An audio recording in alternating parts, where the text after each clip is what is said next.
Ahoy, and welcome to the Captain's Cast on a Sunday, live on the Swords and Starships channel. I am your host, Captain Garrett, and we are going to be talking about Daredevil, Kathleen Kennedy's retirement, not retirement. We're going to be talking about... What else was in the stack of stuff, Mr. Oh, video game cred. I have a great article on that. But the Mothman is a total failure. The cycle is complete. It kind of got me this time. The cycle kind of got me a little bit this time. So the cycle goes like this. Next MCU movie, it's going to be great. It's just going to be great. Only the chuds think it's not going to be great. Then the first trailer drops and you get all the shills. It's so beautiful. It's the most incredible thing I've ever seen. And then the trouble signs are sounded by those of us who recognize the power. Oh, I don't know about this. There's a lot of problems with this movie. They're doing reshoots. They're going to do the whole movie over again. Oh, no, you need to wait to see it. Then the media trots out the predictions. It's going to be, the box office is looking strong for this one. Oh, boy. Oh, everybody loves Anthony Mackie. Everybody just loves the new Captain America or next content. Oh, the chuds were wrong. And then the first weekend. Oh, these box office numbers are really okay. These are just such incredibly okay box office numbers. This is a huge success. Wow. And then 1 to 2 weeks later, we arrive at where we always arrive. It's a complete catastrophe. It's a complete box office bomb. Nobody's watching this film. Nobody cares about it. The theaters are empty. So empty, in fact, that when a roof collapses on a showing of Captain America, the Brave New World Mothman Chronicles, brought to you by Vought Studios, everyone's okay because there was no one in the theater. It's a complete catastrophe. And the cycle is almost complete. There's one more step. The final step in the cycle is we forget about Brave New World, and the next content, we start the cycle again. Ironheart's going to be so awesome. Thunderbolts is going to change everything. So we're trying something new, my dear chat. Mr. Producer has assured me that if we stream through OBS to restream, we will have a better experience all around. Now, the audio should be better. We should eliminate that clicking, popping sound that was driving yours truly absolutely crazy. The problem is there's a slight lag in video, when I'm sharing video. So you tell me what you like better, but I personally think if you're listening, it's going to sound better. In fact, Wrangler is listening. Wrangler's listening from work. Staffyeti is in the chat and says, "Evening, people. I am done with the mainstream media. All I am doing now is watching anime, reading books, working very slowly through my pile of Warhammer shame. May I suggest you try Solo Leveling, Korean anime. It's fucking awesome." Now, I will say, dear Staffyeti, and the chat has missed you. I actually have been recommended this show multiple times, and so I guess I have to take it up now. I guess I have no choice. I have to do Solo Leveling. So, I feel like it's lagging. Is the video lagging? I don't like that. No clicking for the win, says Starfury. Yeah, I can't. I don't think I can display comments, which is unfortunate. It looks like X, it is not broadcasting. Well, we'll just see. Chat. Can I do chat? Oh, yes, I can! Oh, that's cool. Wait, no, I can't. Embed chat. I could try embedding it. Never mind. I will work on that issue. I wish I could share the chat, but We have to pick our poison here. Skunk's Workshop asked me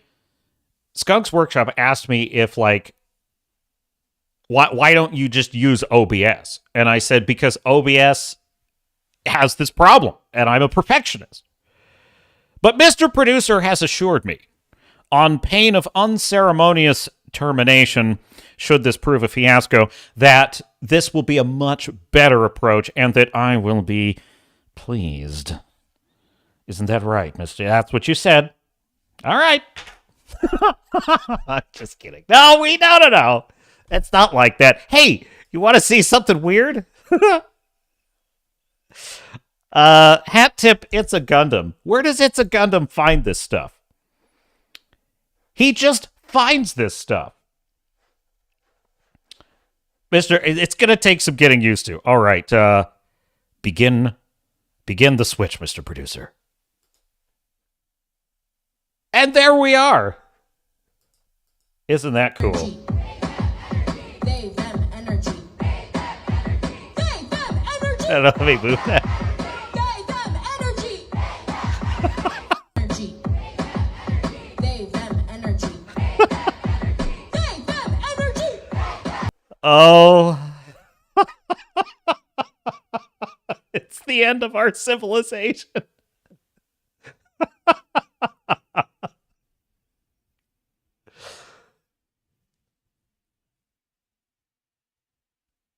The fall of Western civilization. No, not because look. If that's how you want to have a good time, by all means, go out there and do music in the parks and have a great old time. I'm not saying there's anything wrong with that, but thinking that this belongs on the internet and it's a great contribution to humanity, that's the fall of Western civilization part. That's the rot. That's the rot of the collective human intellect, is all that is. I mean, think about it. This is how did we get to Dragon Age Veilguard? How did we get to Captain Mothman Brave New World, brought to you by Vought Studios? How did we get to Echo and the Acolyte? And Star Trek Section 31. How did we get here? Well, that's how we got here. Because people like that are being hired to make all this stuff. It's like... All right. What else is in the stack of stuff? Star Fury says, only issue, your contrast is blown out. Do you mean visually or audio? Is it audio contrast? Let me know, Staffyeti. Let's see what else. I also had a Tony video. I already played that last week, I think. Okay, here we go. So as you may or may not know, my dear chat, Kathleen Kennedy has retired / is staying forever. And because she's decided to leave Lucasfilm / actually stay and go absolutely nowhere, I figured it's important that we talk about this and discuss the truth / not truth of this story, which is my way of saying that I have no idea. That I have no idea what's actually happening.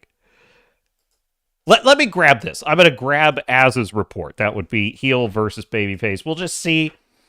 We'll see if he can put this together for us. I haven't seen this video because I'm like, just somebody who I think maybe knows how this works. You could just explain this to me. Now, Starfire, you're saying the contrast. The contrast. What's wrong with the contrast? I must see. Show me on YouTube. I haven't seen this video because I'm like, the contrast. I'll have to work on that issue later, Starfire. I'm afraid that's beyond my ken to troubleshoot that live on air. Now, Mr. Producer will work on it. Here we go. Roll tape.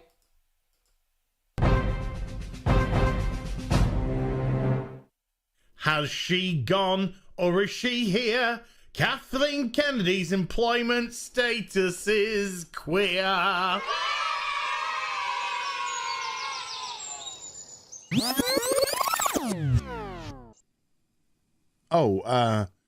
No, she's had her contract renewed now for 3 years until 2024.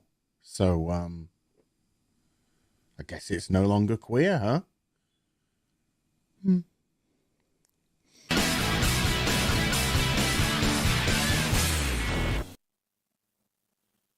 Oh, hi there.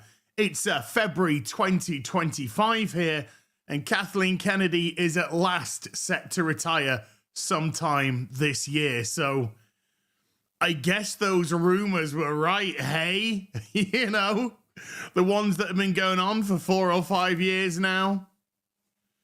Anyway, ding dong, the witch is dead, eh?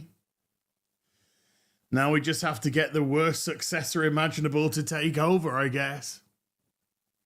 See you on the real BBC.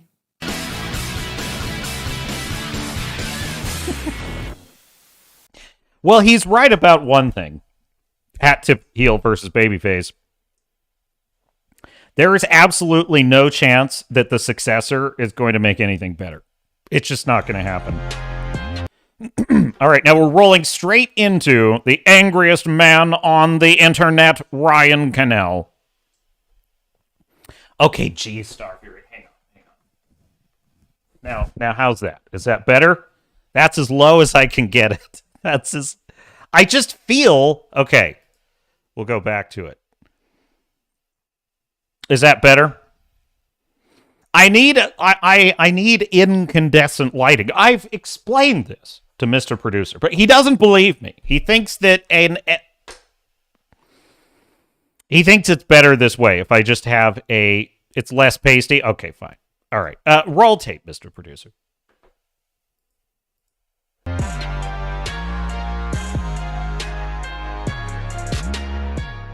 For over 6 years now, we've heard fake rumors about Kathleen Kennedy being fired by Disney for a very long time. But none of those ever came to pass because they were just fake rumors. Disney was never going to fire Kathleen Kennedy. It was always going to be up to her whenever she was ready to leave. But over the past week, we've been talking about a different story that's out there about Kathleen Kennedy finally deciding that it was time to step down from Lucasfilm. Not to quit the movie industry entirely, but stop being president of Lucas.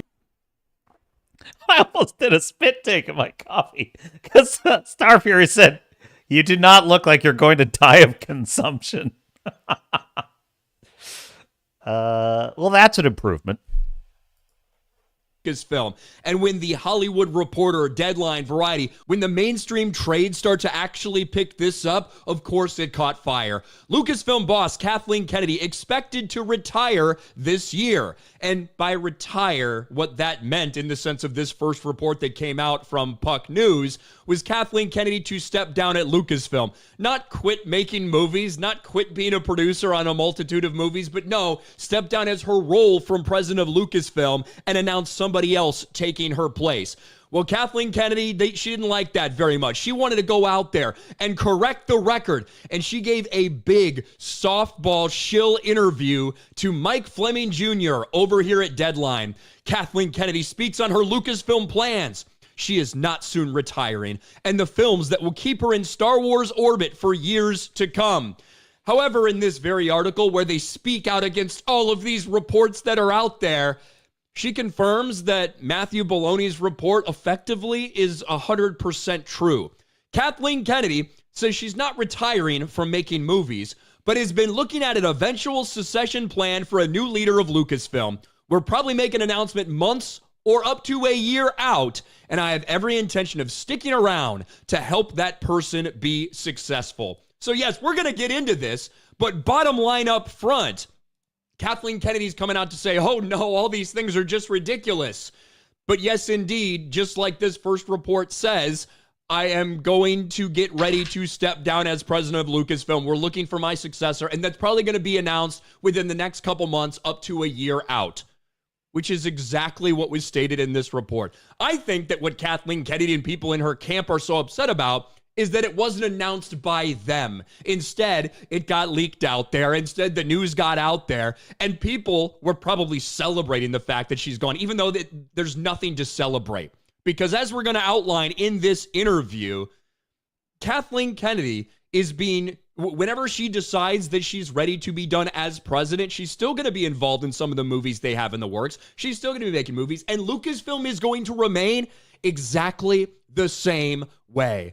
But Mike Fleming Jr. spends the first several paragraphs of this shitting all over the former editor of The Hollywood Reporter, Matthew Bologna, who started Puck News, because it's not okay to call out Kathleen Kennedy for the garbage job that she's done. I admire Bologna's hustle and ability to turn over hard ground, but his penchant for defining industry people like Kennedy in disparaging ways, I don't understand it. I didn't appreciate it when Deadline founder Nikki Finke did it here, and it feels like the appetite for schadenfreude is nowhere near as high as now, given how the business is still trying to regain footing after the global pandemic. Kennedy... Wow, herein lies all of the advantages encapsulated in the in identity politics and victim, because she's a woman. She's a stunning and brave woman. So she deserves respect, whether or not she's completely incompetent at her job. Herein lies the advantage of the pandemic response, which was to lock everyone in their homes. They can blame anything they want on that for the rest of time. It's this is why wokeness turns everything to shit, because it is a mentality. It is a loser mentality. It's a mentality of can't. Things can't be done. There's always an excuse. You notice that there's always an excuse. Well, there was a pandemic, and social media has changed the game, and streaming this. It's all a code. Would seem an unlikely target for ire in good times or bad. 13 years into her run steering Lucasfilm, she's done much with the challenge of trying to broaden George Lucas's Star Wars vision after Disney bought it. Kennedy arguably is the most successful female producer executive in Hollywood history. She's produced more than 7... she is. She's failed more than any executive producer in history and managed to stay in power. That's a kind of success, absolutely. You know, it reminds me of like Commodus in Gladiator, you know, who just wants the approval of his father, Marcus Aurelius, and he tells his father, Marcus Aurelius, yeah, I may not have like all of your virtues, like, you know, integrity and courage and morality, but I have other virtues, father, like ambition and, you know, I forget what the other ones were. Like envy. I envy things, and that's good. You know, I'm clever. He starts listing all the things he's good at. That's what this makes me think of.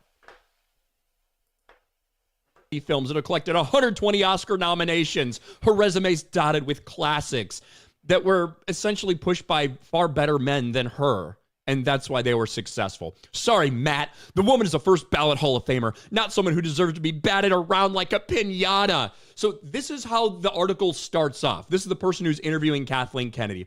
And then he sits down and asks her about these rumors that are out there. And she essentially confirms exactly what the report said. We've read all these speculative reports that you're out, that there's a frenzy for the next person who's going to take over Lucasfilm. What's the truth? The truth is, says Kathleen Kennedy, and I just want to say it loud and clear, I'm not retiring. I'll never retire from movies. I will die making movies. That's the first thing that's important to say. I'm not retiring. Now, maybe some of us were a little maybe unclear in the initial reporting. I don't know how many people expected her to never do anything in the industry again, or all the things she's currently involved with, that she'd suddenly be hands off. She's involved in all of the Star Wars projects that are going on. She's a producer on all of those things. So certainly she would still be attached to those, even if she does step down as her role as president of Lucasfilm. That's a different thing than making movies, right? I think all of us understand that, but maybe that wasn't clear enough for some people, and that's what they're trying to hammer home here. What's happening at Lucasfilm is I've been talking for quite some time with both Bob Iger and Alan Bergman about what eventual succession might look like. We have an amazing bench of people here, and we have every intention of making an announcement months or a year down the road. So what was the report? That it's going to be announced by the end of the year, which is basically a year out. Months to a year out. Okay, we're in lockstep with what's going to be, and I'm continuing. I'm producing a Mandalorian movie right now. I'm also producing Sean Levy's movie, which is after that. So I'm continuing to stay at Lucasfilm and looking very thoughtfully with Bob and Alan as to who's stepping in. So when that is all underway, we have every right to make that announcement when we want to make it. It seems like she's pissed off that this got out there, that it wasn't announced by them. But in this interview, she confirms essentially exactly what this report said. And it's not that she's being fired by Disney. It's that she's been there for 13 years and she's stepping down from that executive role as president of Lucasfilm. Not that she's still not going to be involved with all the projects she currently has her hands in as a producer. So there you have it, folks. I think that fairly establishes the facts of the matter. So she's leaving, but there ain't nothing getting better over there at Lucasfilm. She'll still have her hands on everything, and she's very angry about how that whole story fell out. What must it be like?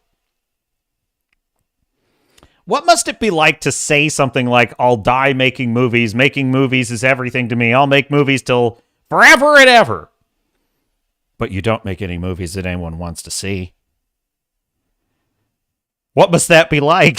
I don't know.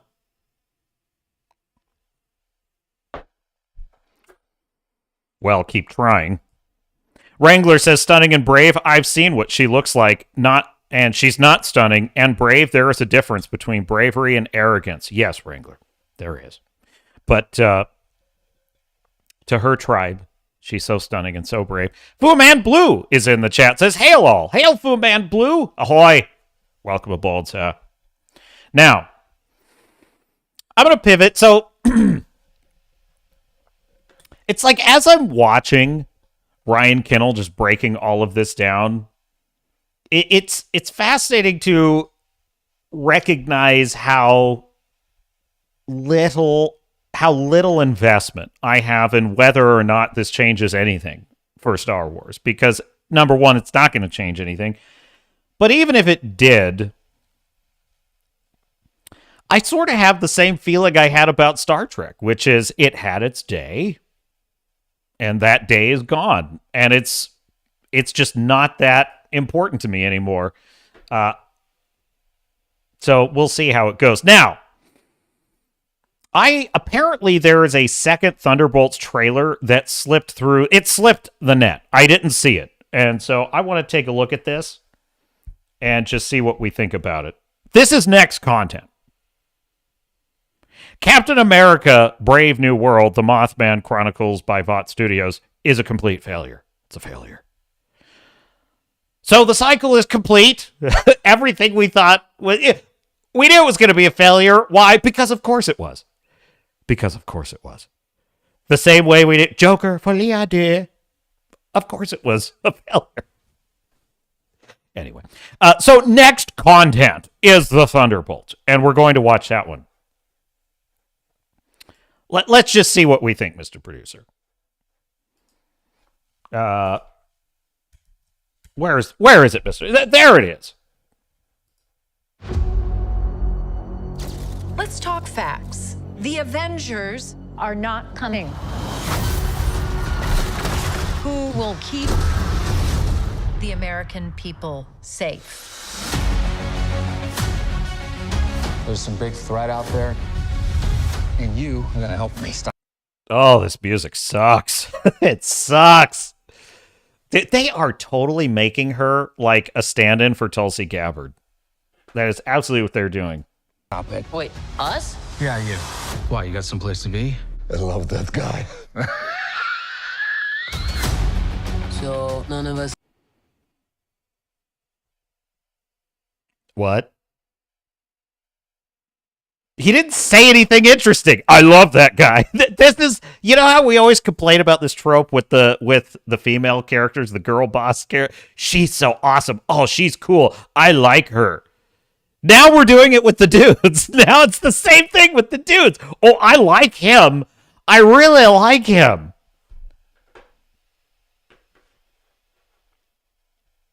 You know, it's a fascinating dynamic in storytelling. because it's an interesting dynamic in life. We've all had this experience where like we introduce our friends to we introduce one group of our friends to another friend or group of friends, and we hope that they all like each other. But that's just not how it works. Like sometimes one friend that you have doesn't like another friend that you have. And this is true for characters and storytelling. And I find that it's tempting to have characters that are all on the same side, so to speak. Let's say, characters that are friends with the protagonist all being friends with each other. I find that is a temptation, but that's actually not how it really works. And so what strikes me about this is that they're trying to make all of these characters sort of friends with each other, and I don't feel like they necessarily would be. Hence the rather pathetic line of, I like him, he's cool.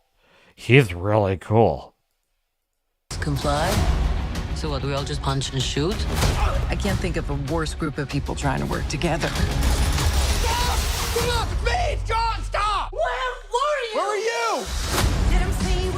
Everyone here has done bad things. You can't escape the past. Hey, it's like your mind is somewhere else. So you can do something about it now, or live with it forever. This could get messy. No shit. You thought you were gonna be some great saviors? You can't even save yourself. We can't do this. No one here is a hero. Lena. Is it just me, or does everything in this trailer look sort of boring and the same? Like, everything has this kind of blue tint to it. Everything looks like it's filmed on, like, one street in downtown LA. Like, nothing in this movie, it doesn't look like we're going on an adventure. It doesn't look like we're seeing anything new. I think the most unappealing thing about this trailer is I don't care about any of these characters. I don't care. Bucky might be the only slight exception. I somewhat care about Bucky, but I hate the fact that they're doing this to him.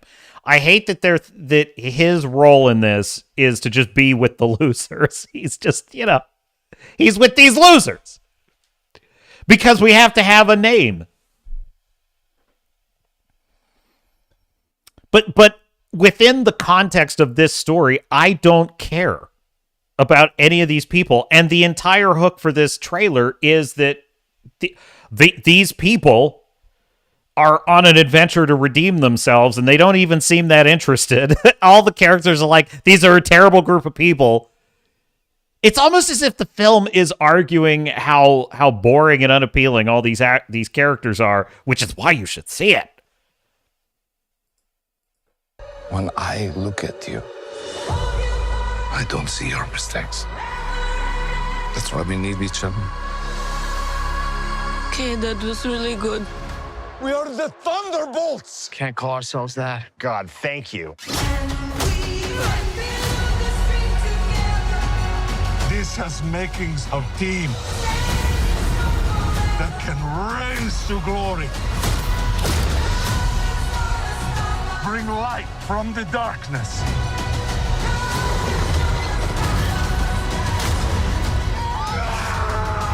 This team can be the heroes on the Wheaties box. With a little giddy toy.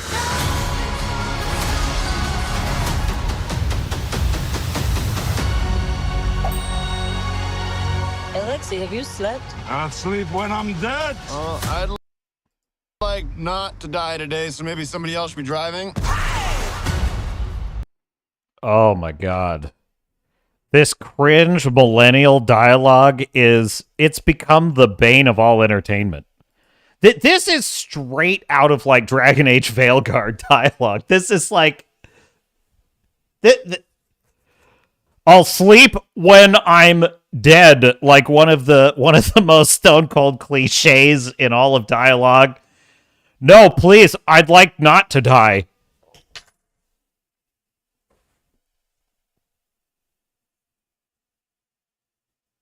I just can't even believe this. Well, did I miss the story in this? Was there a story here that I'm supposed to care about?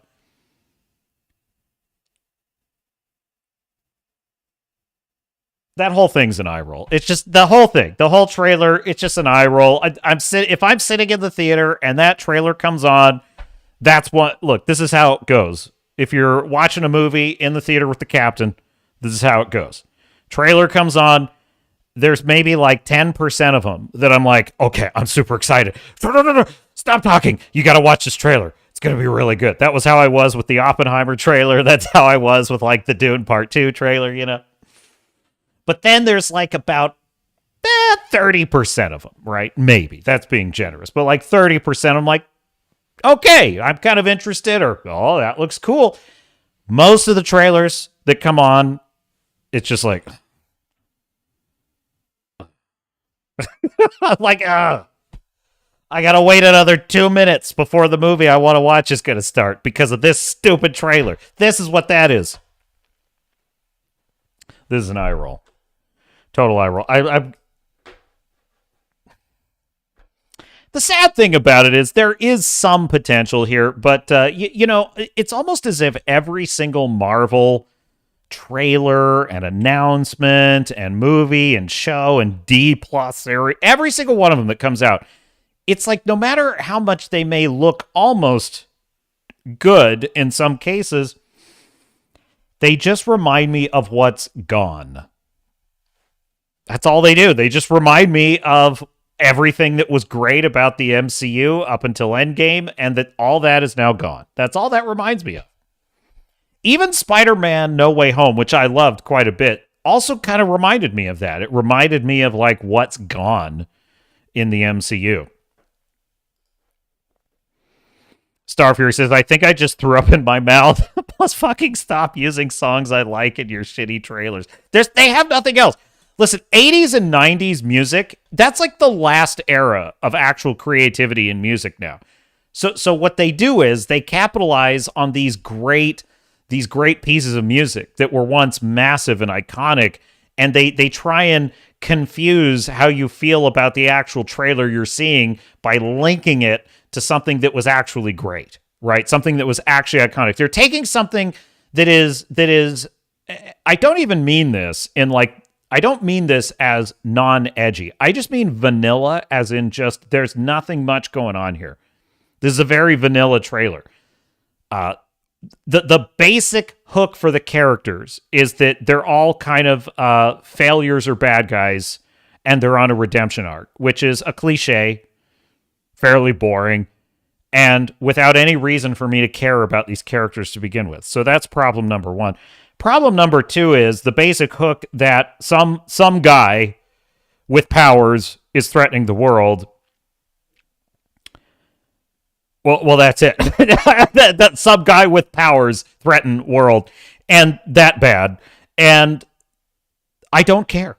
I don't care. I don't give a fuck about any of this crap. I don't care about it anymore. We've seen this 1,000 times.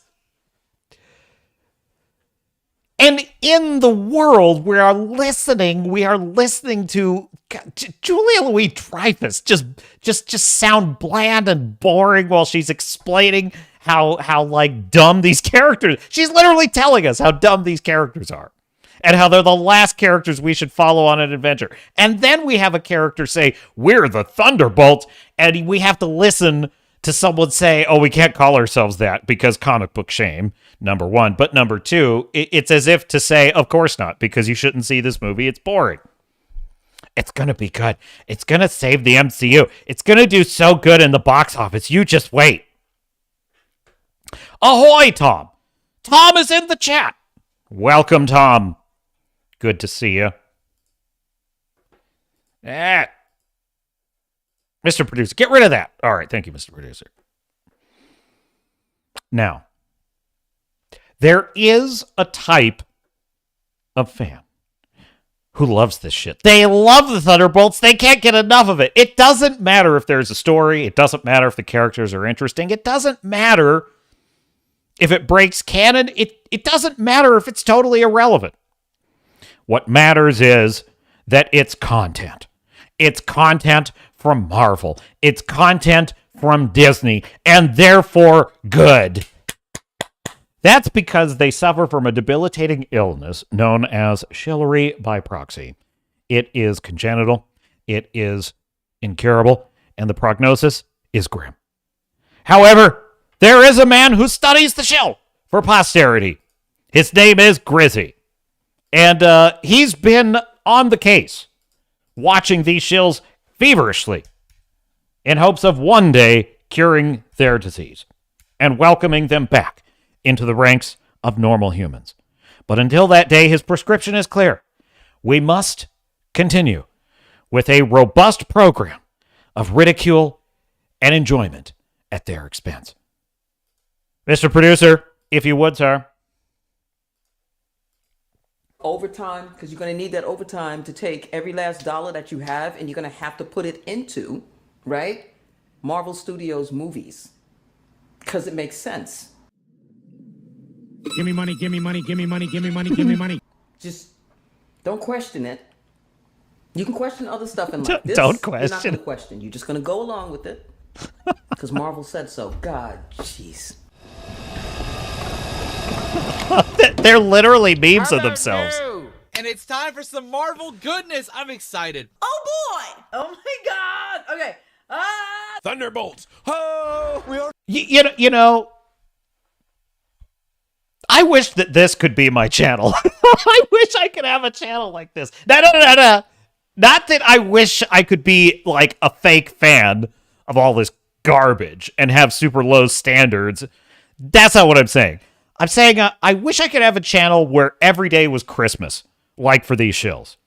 I wish that every day I was just on this channel telling you how great everything was, which, by the way, 10 years ago, that would have been this channel because we had the Daredevil series, which was awesome. We had Captain America Winter Soldier and Civil War, which were awesome. We had great things to be excited about 10 years ago. We had Dragon Age Inquisition, which was awesome. We would have had, it would have been Christmas. So what's depressing to me is that everything has completely collapsed like a entertainment black hole. And these shills that are staring directly into the black hole just think it's great. The Thunderbolt! But I don't really envy them because they're not actually happy. They're faking it. They're fake fans. Yeah! It's like Christmas in my ass. Oh, no. Jeez. Oh, my God. Is that safe for YouTube? That can't be safe for YouTube, Grizzy. How does Grizzy get away with that? Oh, my God. Jeez. That's funny, though. Let's talk facts. The Avengers are not coming. Who will keep... Who's doing all this? Whoa! Who's doing all that? Whoa!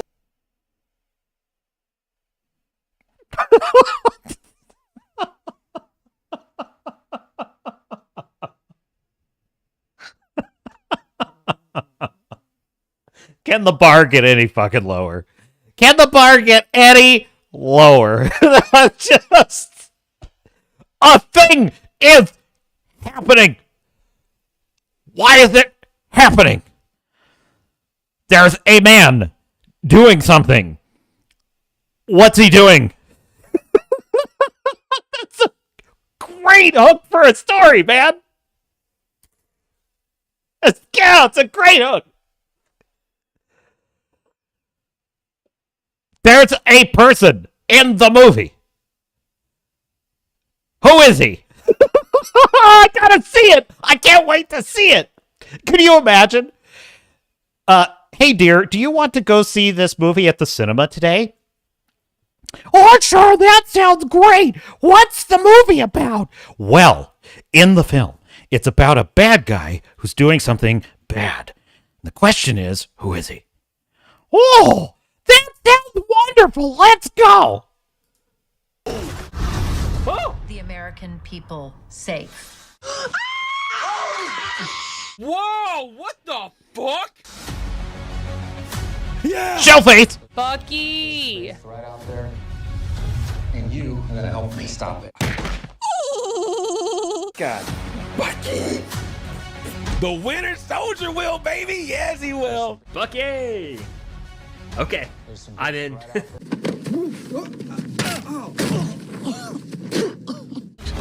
I can't think of a worse group of people trying to work together. Oh my God! I can't. Stop! Speed! John, stop!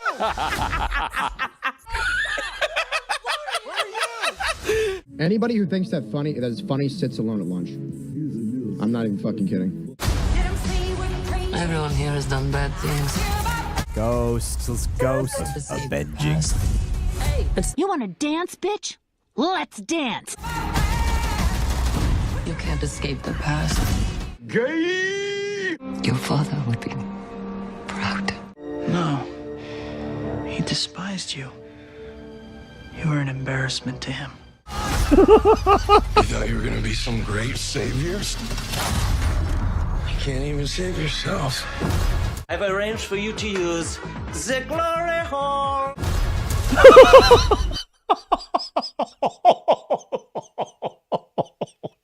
Jeez.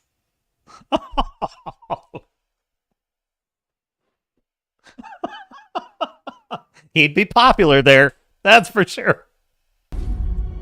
Suck my dick! Oh, God. Oh, no! The jokes, they write themselves. Oh! Yo. Holy fuck! They're fighting in the building. Was that Avengers Tower? They're fighting in the building. They're fighting in the building. Well, no shit. They're fighting in the building. Who's the Avengers Tower. I'm glad you're here to tell us these things. What? What? This is so...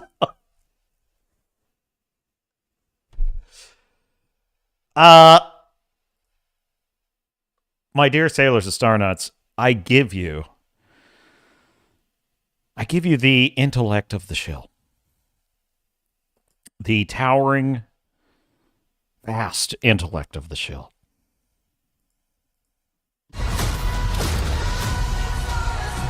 Bring light from the darkness. Yeah, that's so fun. cool. I like that a lot. Great touch. And Taskmaster, Great touch. for sure. Yeah, these teams of the century are great. Yep! Ghost! I knew it! I hope we get some Taskmaster redemption. I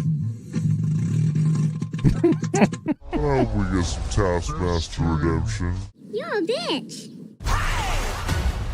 Okay. Wow. Holy shit. That is such a good trailer. That is how you cut a trailer. You're so deep in the closet, you're finding Christmas presents. People have been nonstop messaging me. You shill, you got paid for this. Oh, you guys know the classic things. Yeah. And I didn't, and I'm not. Meanwhile. Yay. What? That was so good. That was legitimate. That was an actually great trailer. Yeah, I what? really like that one a lot. The music. That was so cool. Right. Thanks for watching, and if you enjoyed the video, That's a classic. That's a classic Grizzy video. That was just the shills. No commentary. Fascinating. I don't have my applause because I haven't yet figured out how to load that in OBS. Now we have Crowbar the Skull is in the chat. Ahoy, Crowbar! Welcome aboard, sir. Says shills. Shills. That's just, I won't say that Thunderbolts is like the worst Marvel trailer ever, but it's just more of the same. There's nothing going on. It's not that exciting. It's got to be really hard work to be a shill. It's got to be hard work because you got to be excited about all that. Star Fury says, who's doing that? Some bullshit bargain basement evil white man? Your father would be ashamed. Star Fury's fired up today. What else we got, Mr. Producer? Now, on the subject of the shills, that they told us, I was given to understand that Captain America Mothman by Vought Studios was going to be a giant success. And never mind that the opening was looking a little softer than they thought. No, it was going to be excellent. It was going to be a triumph. And then you had that first weekend box office. Even I wobbled a little. Even I was like, well, it's not offensive. Like, it's not a complete disaster in the same way that the Marvels is, right? I mean, the plot's a mess, but it did have some entertaining set pieces, more or less. It didn't have any cringe messaging, more or less. So maybe this one will do okay. That would be Brave New World. I should have known, folks. I should have known. Like, never doubt the pattern. It's the pattern. Every single one of these follows the exact same pattern. Let me show you what I mean. Grab me the browser, Mr. Producer. There it is. Yes. Here we are. This hat tip fandom polls, Captain America Brave New World. Box office grosses drop nearly 50%. Analyst says film, that would be OMB Studios. Analyst says film is tracking to lose at least $250 million. The Mothman. Marvel Studios' latest film release, Captain America Brave New World, saw its domestic box office grosses decline nearly 50% in its third weekend to just $15 million. $15 million. Every single one of these. It's the same pattern. It just, it's doing so well. Everyone loves it. Everyone loves this movie. And then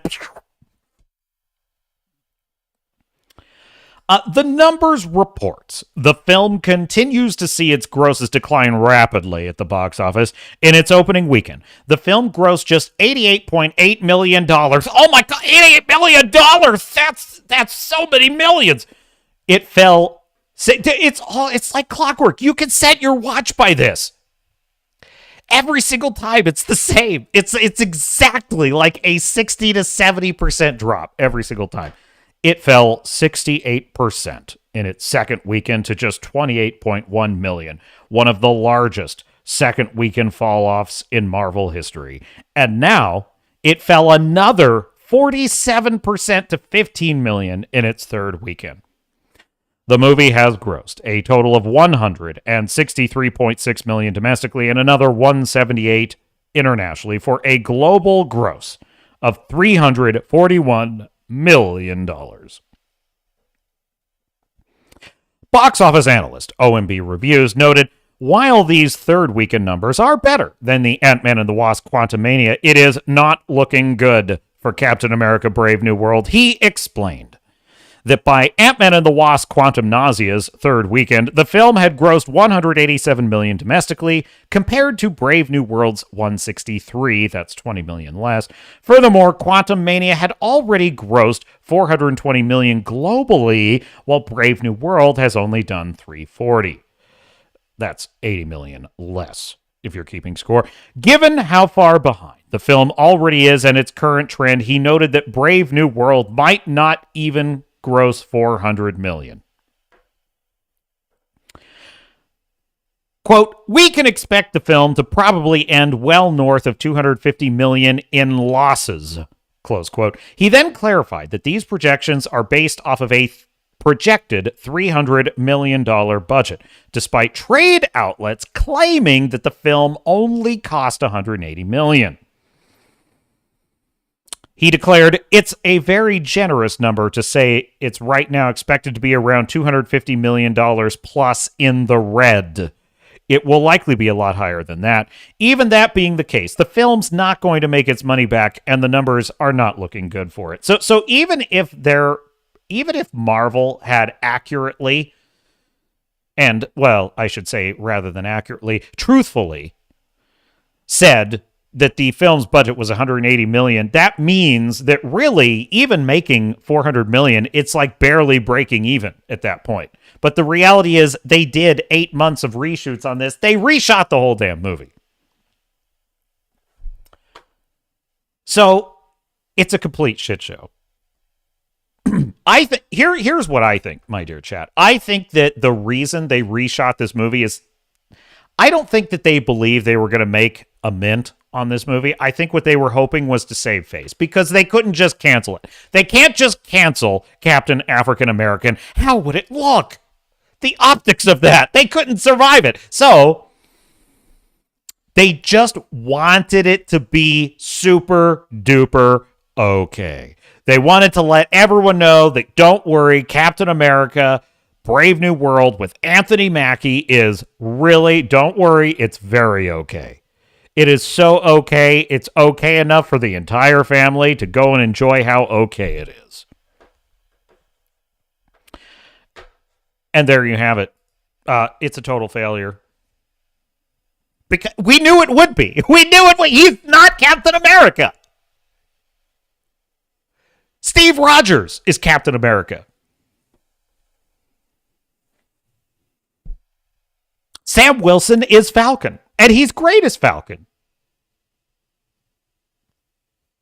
The most striking thing about Brave New World for me, though, is just how underwhelming the plot was. Like how it just wasn't enough to be worthy of Captain America's attention. I remember when Winter Soldier came out. You want to know what one of the number one criticisms of Captain America, the Winter Soldier, was?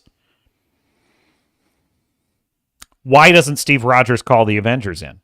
That was the criticism. Why doesn't he call in Iron Man? Why doesn't he call in the Hulk? Why doesn't he call in Thor? But if not any of those, why not at least Iron Man? Right? Because Hydra is taking over the whole damn country. They're taking over all of S.H.I.E.L.D. They're going to wipe out they're going to kill all these millions of people. Shouldn't Captain America call in some backup here? This is a big deal. That was the criticism of the film. I felt the film justified it well enough. Steve Rogers kind of on the run. He didn't know who to trust. It's a bit of a stretch. I will grant that. But he didn't really have an opportunity to bring in the Avengers. They do, though, in Age of Ultron, which is fair enough. My point is, Sam Wilson, what he's up against in Brave New World, it's like, couldn't you just put someone else on this? That's what I think. Put someone else on this. You don't need to be dealing with this. There's probably more important things going on in the world. It's not even worth his attention. Wrangler says, like, subscribe, and share. Why, thank you, Wrangler. I appreciate that. What are you doing your stream today, Wrangler? I thought about if I could figure out how to raid your stream, I would, but Mr. Producer doesn't know how, and I don't know how either, so we're kind of stuck there. The failure, however, there's good news, though, folks. The failure of Captain America Brave New World actually saved lives. It literally saved lives. Hat tip, the angriest man on the internet. Mr. Producer, where is it? No, I know I already did an arcade. We can double tip.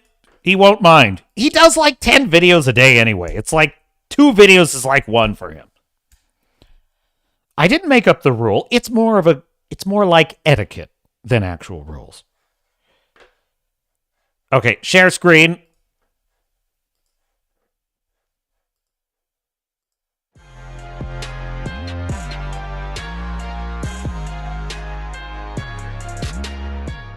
Just as so many people had predicted, Captain America... You see why I've resisted using OBS because of this situation. I have to resize the screen all the time. I got to figure out how to solve these kinds of issues. But in any case, roll tape. America Brave New World has been a complete disaster at the box office for Marvel. After every single outlet tried to spin its opening weekend, which was incredibly depressing and incredibly disappointing for Marvel as some grand success, they followed it up with one of the worst and biggest drops we've ever seen for a Marvel movie. The third worst drop, in fact, we've ever seen in its second weekend. And now in the third weekend, as it has slightly higher returns than something like Ant-Man and the Wasp: Quantumania, it's still very depressing for Captain America Brave New World. Captain America Brave New World closed its third weekend with $342 million at the box office worldwide. That is about $80 million behind Ant-Man and the Wasp: Quantumania, which, by the way, went on to make a little over $460 million at the box office. I do think that because there's quite literally no competition for the next few weeks, I do think it'll track a little bit better from now and close the gap a little bit, but it's not even going to make it to the fake break-even point for Captain America Brave New World. But we do have to thank someone. Maybe it's Kevin Feige. Isn't it incredible? Isn't it incredible that entertainment companies don't make things that their audiences want? Isn't it amazing? They make movie after show, after video game, after movie that nobody asked for, nobody wanted. For months, the trailer is being downvoted, ratioed, commented, and they're making songs about how freaking hated the Snow White film is. And it doesn't even move the needle. It doesn't even deter them slightly. They make flop after flop after flop. A new word was coined. There were so many flops in the last 3 years, consecutive flops, that it coined a new word, the flopbuster. The flopbuster. The opposite of a blockbuster. A blockbuster is a movie that is such a runaway success that the money just piles up in the streets. Everybody's talking about it. There's lines out the door. The flopbuster is the exact opposite. It's a film that is such a catastrophic failure that the amount of money that it lost is a public humiliation for the company that made it and all of the creatives involved. And by extension, all of the media shills that claimed it would be a great success. And still they march on. And still they soldier on. They just light money on fire.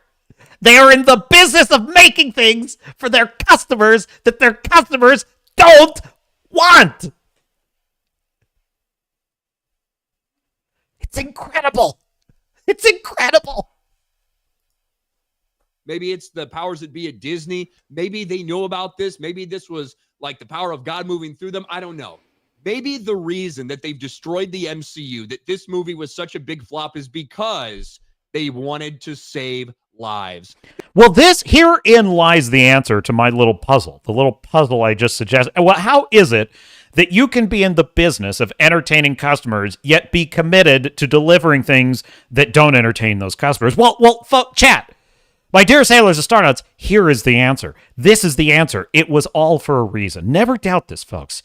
Everything happens for a reason. All the pain, all the sorrow we've endured as Star Trek and Doctor Who and Indiana Jones and Willow and Wheel of Time and The Witcher and Dragon Age Veilguard and the entire Marvel Cinematic Universe and all of Star Wars, as we've watched all of those things be bitterly and terribly destroyed by evil, terrible corporate climbers and woke wackos. It was all for a reason, folks. It was for this reason. They said Eternals saved lives. I don't think Eternals actually saved any lives, but Captain America Brave New World, being a massive pile of shit, quite literally did save lives. I am a great enjoyer of how Ryan says that. I really am. Lives. Movie theater ceiling collapses in Washington during Captain America Brave New World. I mean, we are talking about a serious collapsed. The ceiling came crashing down in the middle of a And thank God nobody was hurt. I'm serious. This is amazing that nobody was hurt. This is a miracle. Folks, this is a miracle. Captain America Brave New World screening. This could have been devastating. You're talking about piles of cement and cinder block and shit falling down on people. But you know what? Luckily, it was during Captain America Brave New World, because there were only two people in the theater for this showing. And look at the size of this theater. Look at how many chairs are in this theater. Movie theater ceiling collapses during screening of Captain America Brave New World. A couple in Washington State got more action than they expected at a showing of the latest Marvel movie. And yes, only two people were in attendance. Here's a little bit of the footage we can show from a local NBC affiliate. It is incredible. No one was hurt when this ceiling collapsed at the Liberty Cinema in Wenatchee. Look at all the debris on the ground right here, covering rows of that movie theater. The movie was actually still playing. Two people were there on Tuesday night watching. You know, quite seriously, how does this even happen? Isn't it incredible how often we walk through buildings, we climb up stairwells, we go into like giant, stadiums, and we just trust that these buildings were engineered correctly and that the load-bearing columns and beams are all functioning as they're supposed to, and yet, in a very real sense, this could happen to any of us at any time. This could just happen.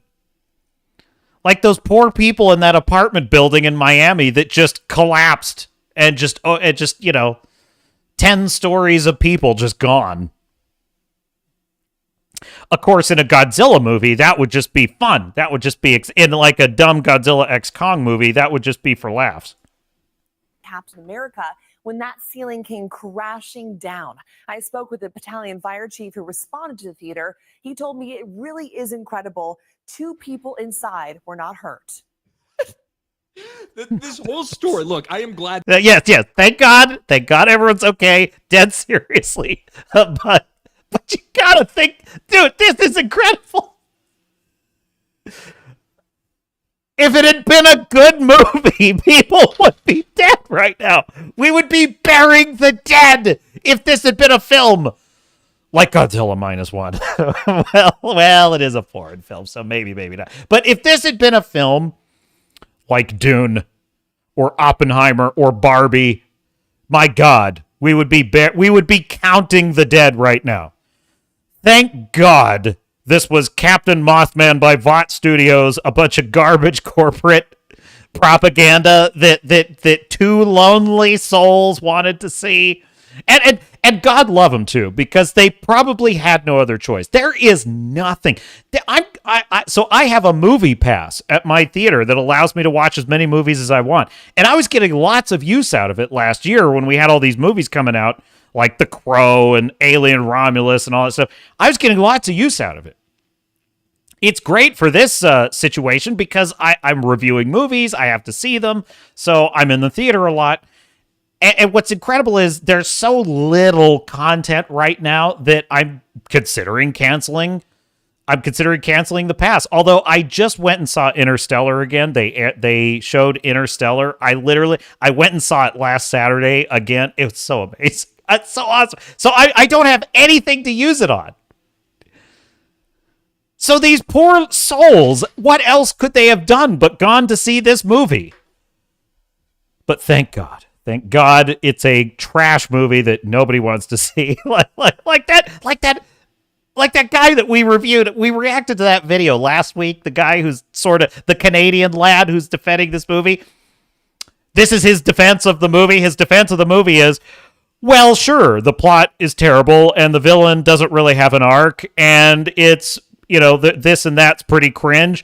But it's not that bad. Oh, geez, what a great review. I want to go see it now so we can admit the movie's garbage and just move on with our lives. Is that what you're saying, sir? They weren't hurt.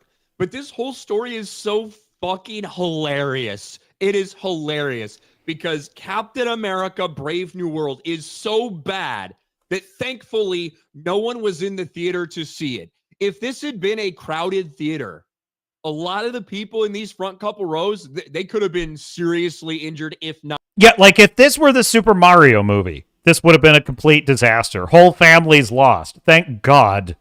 Thank God it was a trash MCU movie. Not hurt. The fire chief would go on to say if anybody was sitting in those seats, they would have been crushed. But holy shit.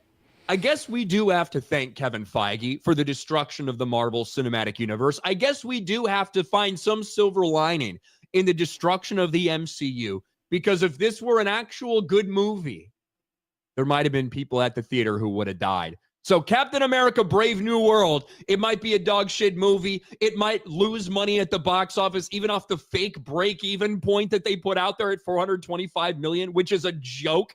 This movie needs hundreds of millions of dollars more than that if they want to break even. But it saves lives, unlike Eternals. It saves lives, unlike Eternals. Hat tip Ryan Cannell, the angriest man on the internet. Wrangler Sega, welcome on the show. Well, thanks, Wrangler. I might take you up on that. I might take you up. The captain is... I've had a long week, to be honest with you. Crowbar the Skull says, sometimes when a roof collapses, it's because of rain damage. Not all the time, though. Well, that could be, and especially in Washington, it rains a lot there, so that's actually a likely scenario. Starfury says, stop naming all those shows. You're giving me PTSD. Isn't it incredible, Starfury, how they've piled up? There isn't even... That isn't even a comprehensive list. Like, I could just go on naming them. I could just go on and on and on. It's really quite sad. So we have a couple more things to get into. Critical Drinker stumbled across this, like, Die Hard movie type thing starring Daisy Ridley. I'm fascinated by this, so I've got to find out what this is about. And we're going to check that out in just a moment. But first, the captain needs a short break. I will be right back.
And we are back. We are back. Let me make sure the music is turned off there. No, that one, Mr. Producer. Thank you. Where were we? Okay, yeah. So I want to check this out because the Critical Drinker came across this Daisy Ridley movie. Daisy Ridley, she is trying so hard to have a career. She is trying so damn hard. I really do feel for her. She's like one of the, she never says anything that's like nasty, like Rachel Zegler. She's never out there, she's just basically nice and polite to the fandom and just doing her best. And she seems like a professional. She seems like she's just trying to do her work and have something just catch on. She's got a work ethic. I got to hand it to her. She cannot pick a winning film to save her life. She just can't. It's unbelievable. She can't. You know what? She's got probably either the worst instincts and or the worst advice. Maybe both. The worst advice. She is doing all these weird art house films that nobody wants to watch. She's picking all of these just girl boss identity politics movies nobody wants to watch. Let's just face it. Share screen, Mr. Producer.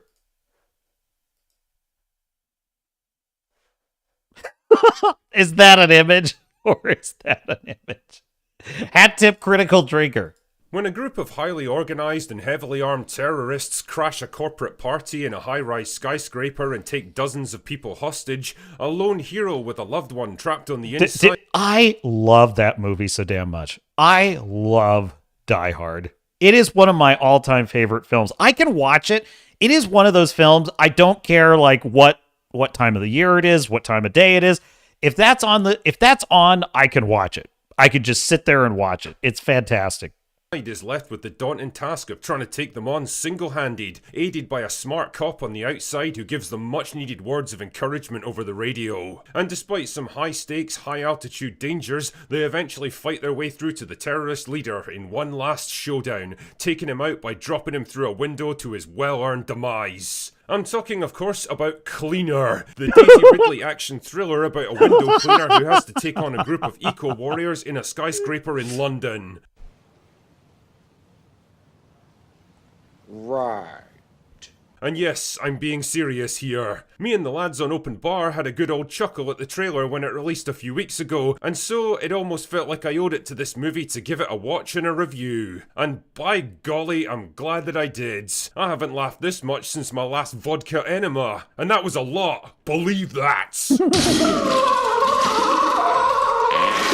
Ever wondered what Die Hard would be like if it was made for modern audiences with most of the exciting action scenes stripped out? The sophisticated bank heist was replaced by preachy rants about global warming and environmentalism. All the hero characters were gender swapped and the protagonist was now a stoic, invincible, ex-military female badass with all the personality and charisma of a used tampon? Well, wonder no longer, because... a thought occurs to me. You know why wokeness makes for such boring stories?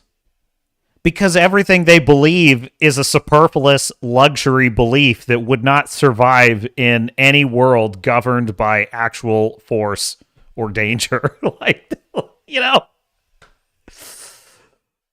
Like literally, if at any point the standard of living of humanity drops like 1 degree, or the danger level of like war or famine or terrorism or whatever rises 1 degree, their beliefs become utterly just unusable, irrelevant, completely unimportant. Nobody cares what Greta Thunberg thinks about climate change when they can't afford to put gas in their car and food on the table. Nobody cares. So literally, their concerns are things that only matter when you have too much time on your hands. This is why woke storytelling is such trash. This is identity politics storytelling, feminist storytelling. This is why it's such trash. Because it's a luxury belief system. Just occurred to me, that's all. Cleaner is the movie for you. The film stars Daisy Ridley, who's still bravely pretending that she has a career outside of Star Wars as Joey, a window cleaner working on a high-rise building in central London. When her autistic brother is expelled... I mean this, she is so brave. And I don't mean that like she's stunning and brave. No, she is bravely pretending to have a career. It's impressive. Fake it till you make it. from the sheltered housing he was living in, she's forced to take him into work with her that day, which is working out just fine until a bunch of terrorists led by Clive Owen take control of the building, stranding her outside while her brother and the rest of the hostages are trapped on the upper levels. Old Clive wants to expose the misdeeds of the company who run the place because they've been damaging the environment while claiming to protect it. Not enough. Oh my god, what an eye roll. What a boring, lame, what a lame setup. Aren't they tired of this yet? You know what it is? You know what it is? They go and yell from the rooftops about climate change, right? They get Greta Thunberg out there, a mentally handicapped person, to lecture the world about how we're all gonna die in like 12 years, which was like 12 years ago. And like everybody just stares at them. There's crickets. Nobody cares. Nobody cares. And it bugs them. And so they go and they make films and TV shows with super dramatic plots and crazy maniac climate change obsessed villains, and they create life and death adventures about carbon. And they think that this is going to somehow make it exciting, and it just never works. It just never does. And for a moment, I was genuinely worried that an actor of Clive Owen's caliber was going to be stuck in a shitty movie like this for the next 90 minutes, but it's okay because he gets killed off within like 5 minutes by his extremist second in command, who becomes the actual bad guy of the movie. Now, you might be— They did a bait and switch with Clive Owen? Why? Why would you do that? wondering what's happening with Daisy Ridley in all of this, and the short answer is, not a lot. I'm not kidding, man, she spends the first 70 minutes of this movie stranded outside on a fucking platform, trying to pretend like she gives a shit about any of this. Even the bad guys seem to forget about her and just kind of leave her there instead of taking her out when they easily could. By the time she actually does get inside, there's barely anything left for her to do except have a couple of generic fight scenes where she girl bosses her way through guys who could easily have her on her back in about— So she's a window— I can't wait till he explains the rationale of it. She's a window cleaner and she's got all these kung fu moves. How do you explain that? What's the setup for that? You know, John McClane was not like some kind of like invincible special forces guy. He was just a cop. Now, he had some skills. He knew how to shoot a gun. Obviously, as a detective, a police officer in a tough city, he knew how to fight. He knew some bare knuckle ways of getting things done. But he was no like martial artist. He was like no special forces super killer. What's the rationale here? 3 seconds if this was in any way remotely realistic, and then take on the head baddie and win the day. It would be like if John McClane spent 90% of Die Hard locked in an office with his dick in his hand while Hans and the terrorists killed each other, and then showed up in the last 10 minutes to rescue Holly. Apparently the director Martin— Wow.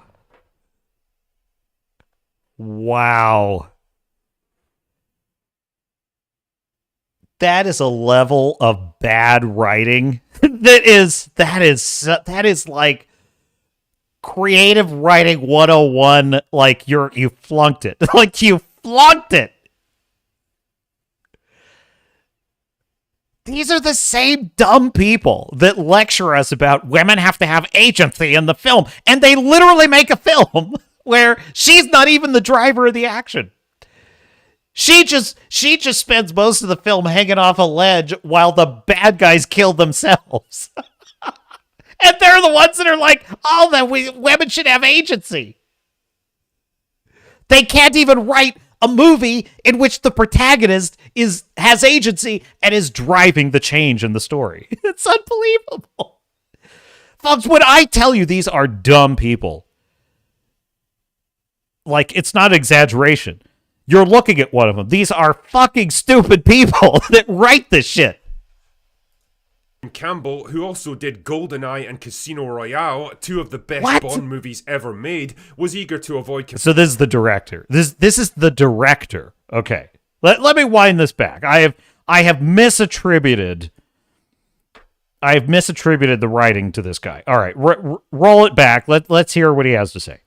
Killed each other and then showed up in the last 10 minutes to rescue Holly. Apparently the director Martin Campbell, who also did GoldenEye and Casino Royale, two of the best Bond movies ever made, was eager to avoid comparisons with Die Hard on this one, which kind of makes me wonder why he copied the setup, plot, characters and major story beats from it.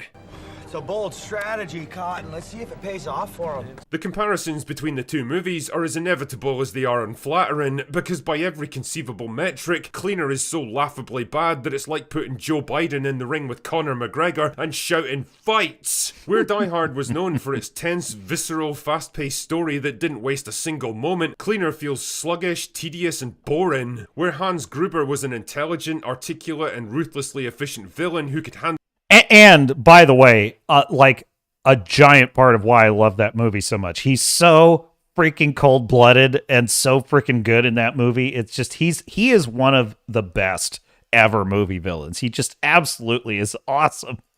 Almost anything, Noah is nothing but a ranty, foam-at-the-mouth activist. And what's so fucking annoying about him is that he's played by a really good actor who's clearly doing his best with the shit material. Proof positive that you truly cannot polish a turd.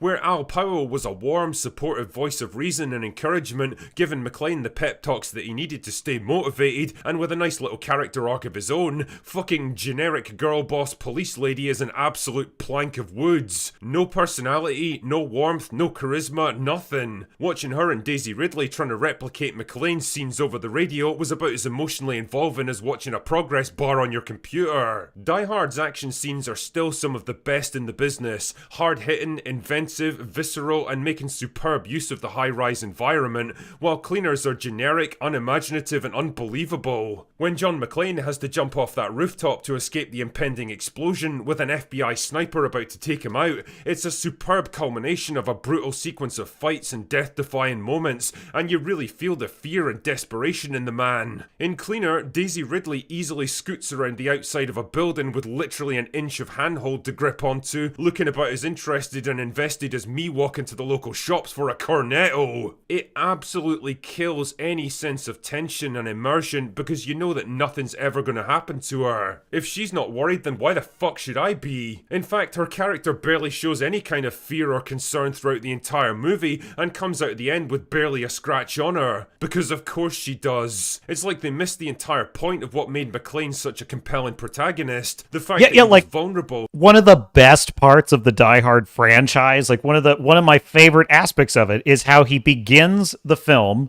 you know, looking like a pretty clean-cut guy, and by the end of it, he's just trashed.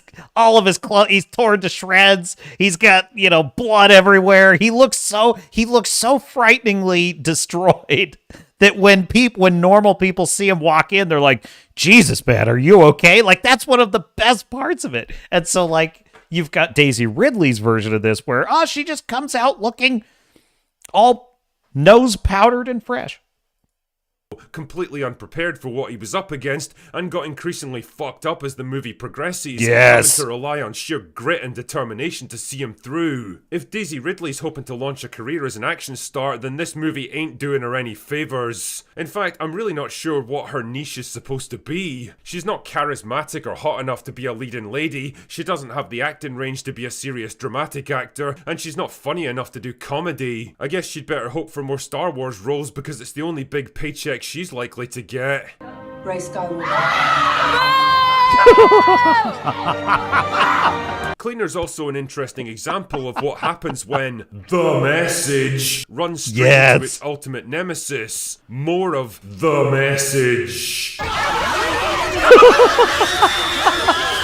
See, the fact that all the heroes are women and the terrorists are mostly men should be a slam dunk in terms of who's morally justified here. But then, the terrorists are also eco-warriors who want to save the planet, and that is current popular thing in Hollywood right now, so the movie can't seem to rationalize whether you're supposed to condemn them or support them. It's almost like trying to shove too many conflicting moral lessons into one film without knowing what the fuck you're even trying to say about it is a recipe for failure. Ultimately, Cleaner is a perfect example of Die Hard if it was made by Hollywood today. It's slow, boring, derivative, preachy, pandering, morally confused, striving to grapple with big issues that are far beyond its intellectual capacity, bristling with tedious intersectional feminism and boring, unlikable girl bosses that went out of fashion years ago, and an embarrassing failure that serves to remind us yet again how good we once had it. So do yourself a favour, save 2 hours of your life and go watch actual Die Hard instead.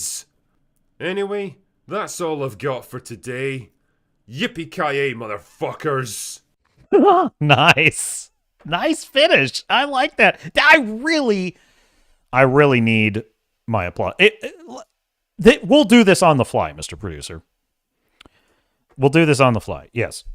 I need it. I need the applause. Okay. It's got to be in here. A quick search. It's in there. It's got to be. There it is. I think I have it, Mr. Producer. No, not that.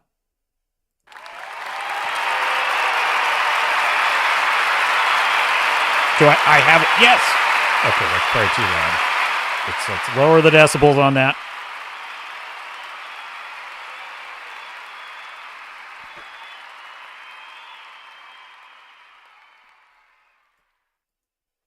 All right, one more time. I just got it. There it is. It's beautiful. Hat tip critical trigger.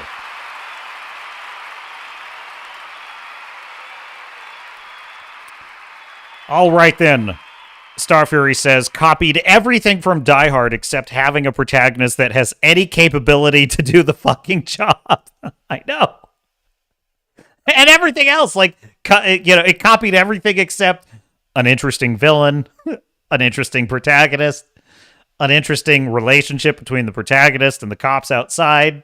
Like, it just, fun action scenes. It didn't copy anything you actually needed from Die Hard. Star Fury says, they should have made her a former gymnast. At least you could have explained how she's able to move around the outside of the building so easily and without fear. Yeah, I agree. Like that there are ways to get at it that would have been fun. See, the reason why they can never do that, my dear Star Fury, is because that would mean portraying a woman as vulnerable and having to outthink the bad guys or having to use her advantages to offset her disadvantages, right? She'd have to be more clever. You know, this is the fascinating thing about the identity politics understanding of comic book superheroes, i.e. male superheroes. They tend to look at male superheroes like Spider-Man and Superman and Batman. They look at them as they are the idealized man. They're good at everything. They're physically powerful and no one can stand against them, which is actually not the case.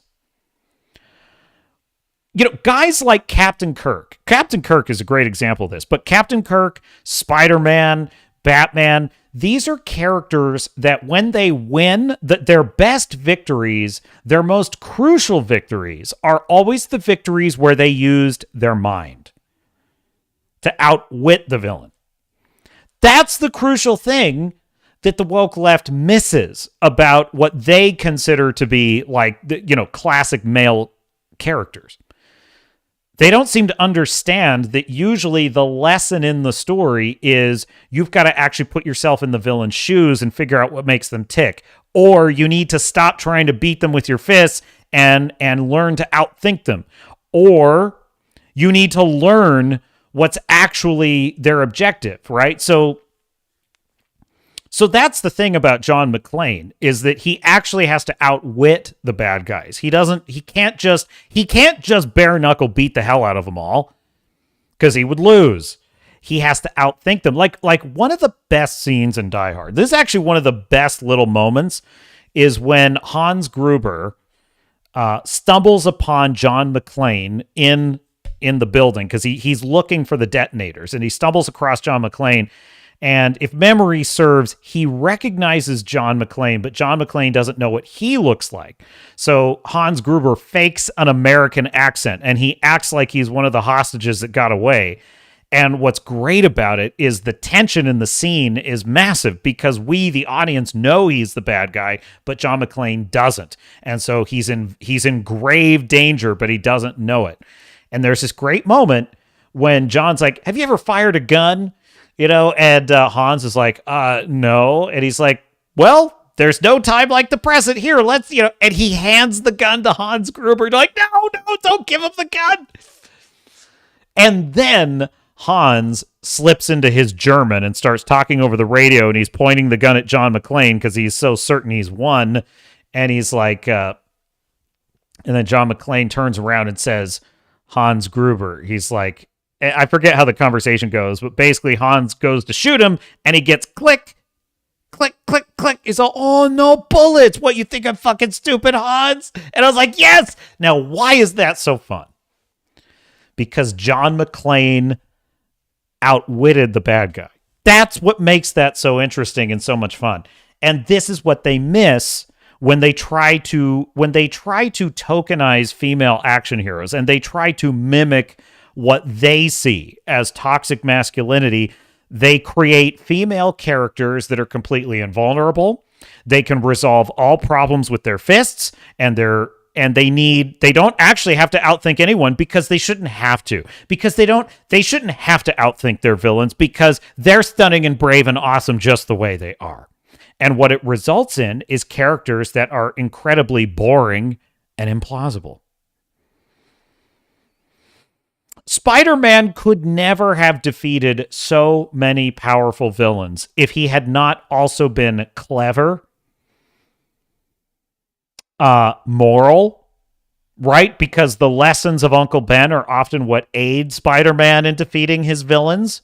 I mentioned last week how the conclusion of the animated show, the way that Spider-Man defeats Spider-Carnage, who he cannot physically match, is that he thinks about what would defeat me if I were Spider-Carnage, and he realizes it would be Uncle Ben. Uncle Ben is the one voice that would cut through the evil of the symbiote and get to the Peter Parker underneath, and that's how he defeats Carnage. That's what the Wokies don't understand. And that's why everything they make turns to shit. They lack all humility. That's really their biggest problem. They lack all sense of humility and self. That's how you get this right here. This is how you get the kind of energy that they put into everything they create. It's this right here.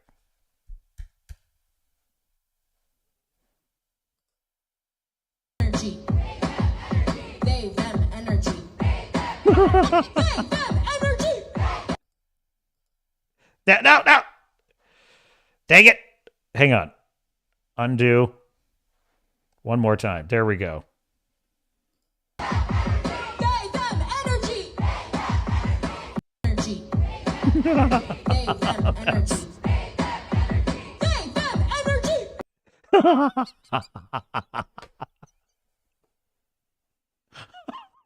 It's just everything about wokeness and radical leftism and why it's such a loser mentality. Everything about it is contained in this little clip here. Just everything. You know what it is? It is humans with grave dysfunction who are proud of it. That's basically what it is. It is people that rather than trying to correct their dysfunctions, they have learned to just treat them as like, no, this is what makes me awesome. This is what makes me awesome, is my dysfunctions and my bizarre thought patterns. Fu Man Blue says, as soon as Hand to Hand starts, the woman is done. You can't put women in these movies. Intersectional bullshit, and I'm sick of it.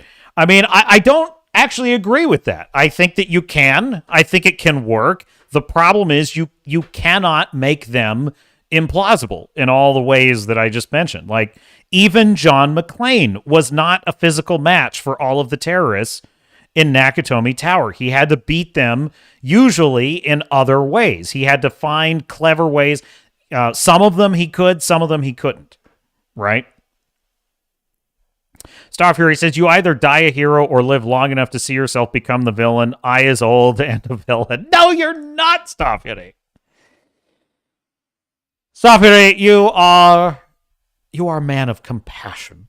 We all know that. Wrangler says they could have used that angle for some great parkour action scenes.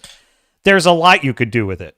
There really is. Like, well, there's a great scene in John Wick where John Wick fights a giant. It's in John Wick 3, I believe. He fights a giant, okay? He has no physical way of overpowering this guy. He can't overpower a giant because the giant can basically just break him in half. So how does he defeat him? He has to use elements of his environment. He has to outwit him. Star Fury says, the problem is people with too much time on their hands. These fuckers are only use. Oh, no. No, I can't say that, Star Fury. You can't say that. Not on YouTube.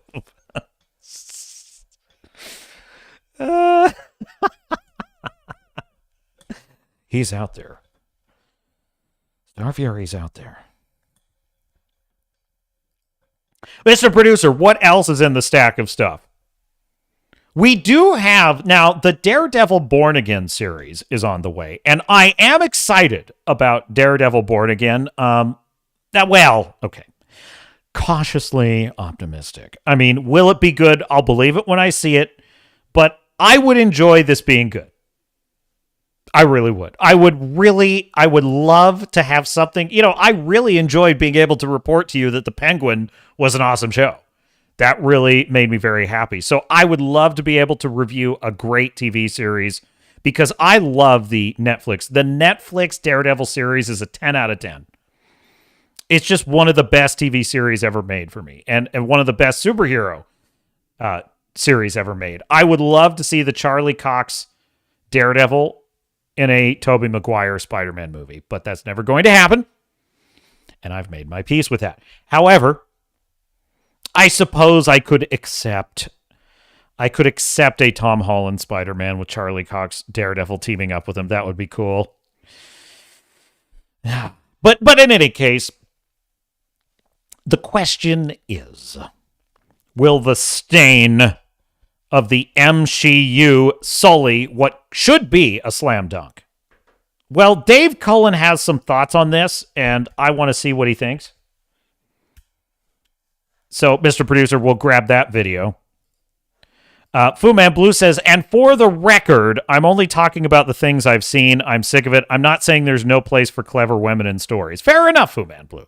Fair enough. I'm saying that I've seen plenty of films where there are women in it that are a physical threat, and I can believe it.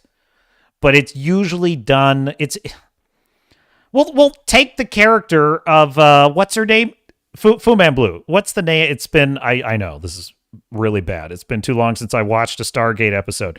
Colonel O'Neill, the captain. The hot lady captain in Stargate SG-1. What's her name?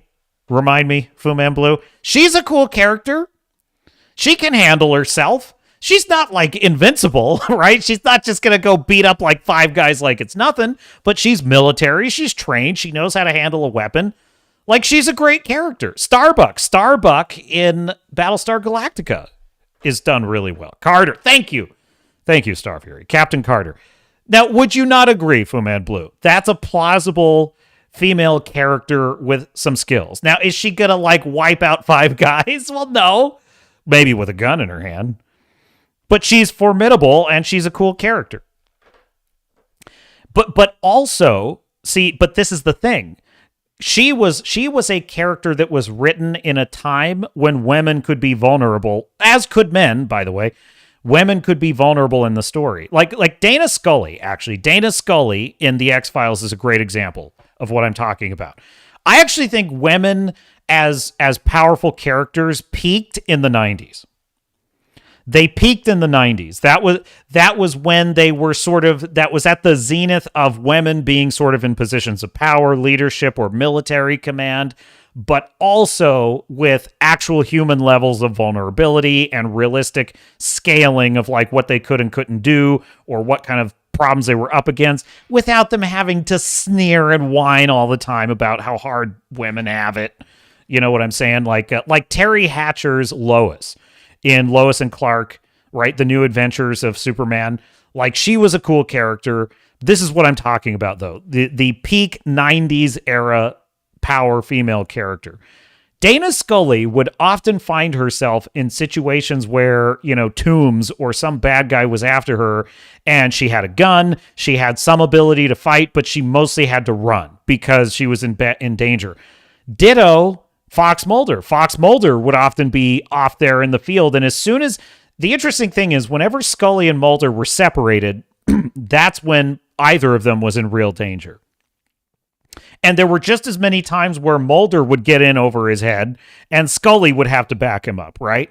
That's all I'm talking about. I'm saying that women work very well when they are portrayed with actual human vulnerability. So, Fu Man Blue says the latest episode of Reacher had a flashback story that featured a badass chick that I really liked and mourned when her story died. Was that season 2? And no disrespect to that show, which is mostly well written, but I cannot even remember what happened in the last season. Like, there was something about a casino in Atlantic City. There was a bad guy that was bumping off all of Reacher's guys, and he had to hunt them all down. That's about all I remember. I don't really remember anything else. That's crazy. I can't even remember who you're even talking about. Season 3? Okay, I haven't even seen season 3. There's a season 3 of Reacher? I didn't even know that. There's a season 2 of Invincible, and I've been missing that.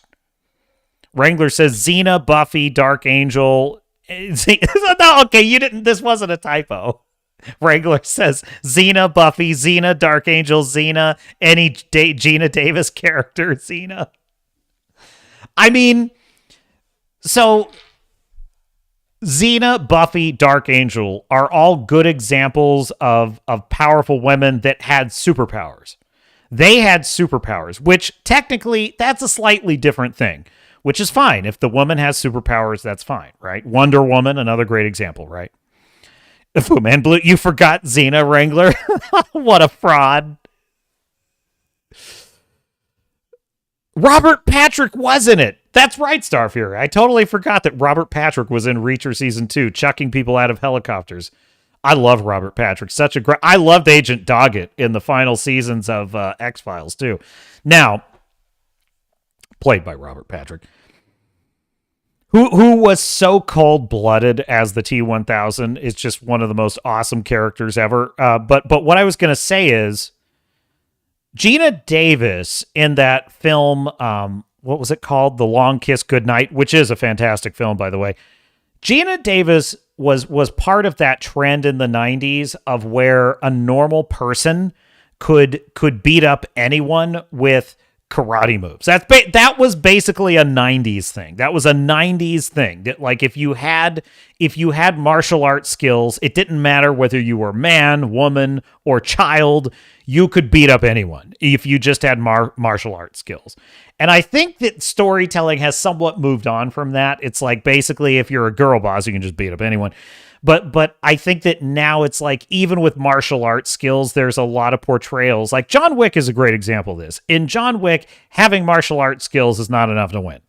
It's not enough to beat a bad guy. Like, you can still be overpowered with, superhuman strength. It was really probably Bruce Lee that started that trend of, like, thinking of martial arts as its own kind of superpower. I actually think we've moved well past that.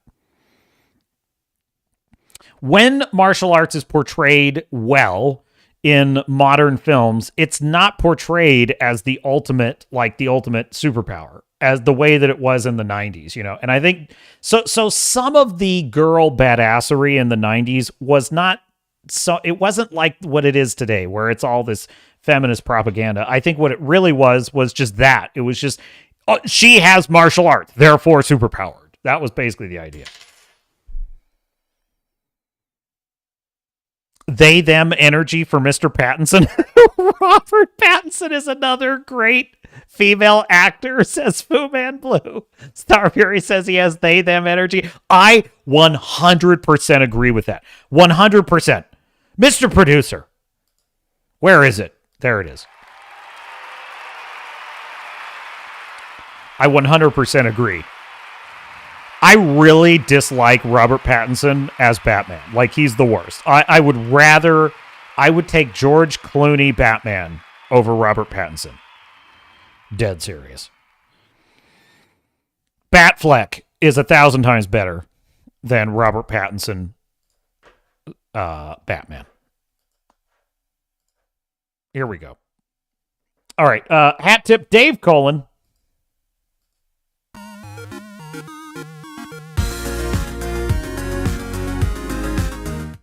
When we last saw Daredevil, oh boy, he was doing the walk of shame on She-Hulk, you might recall. Yeah, well, the mighty had certainly fallen at that point. But Daredevil is back, and it's a return to the 2015 show. So it's a follow-up, a sequel series, as you know, Daredevil Born Again. Charlie Cox is back as Matt Murdock. It looks decent. It looks like, I mean, appearances and all that, but it certainly looks like Disney, Marvel are trying to course correct here. That is an incredible tagline, by the way. The devil's work is never done. That is pretty awesome. That is such a good tagline. Much as possible at this particular point. The trailers so far, and there's a new one, they do look decent. And it looks like a show that is jettisoning the agenda. The message doesn't appear to be present here, which is a refreshing change and I think a sign of the current times. I think also that this show, in my opinion, feels like that's fair, Wrangler. Best Batman, Kevin Conroy, the voice of the animated Batman.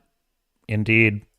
Appropriate answer at this particular moment to DC's The Penguin series. You know, a gritty urban crime drama, albeit Daredevil is very much a quintessential superhero vigilante, a darker one for sure.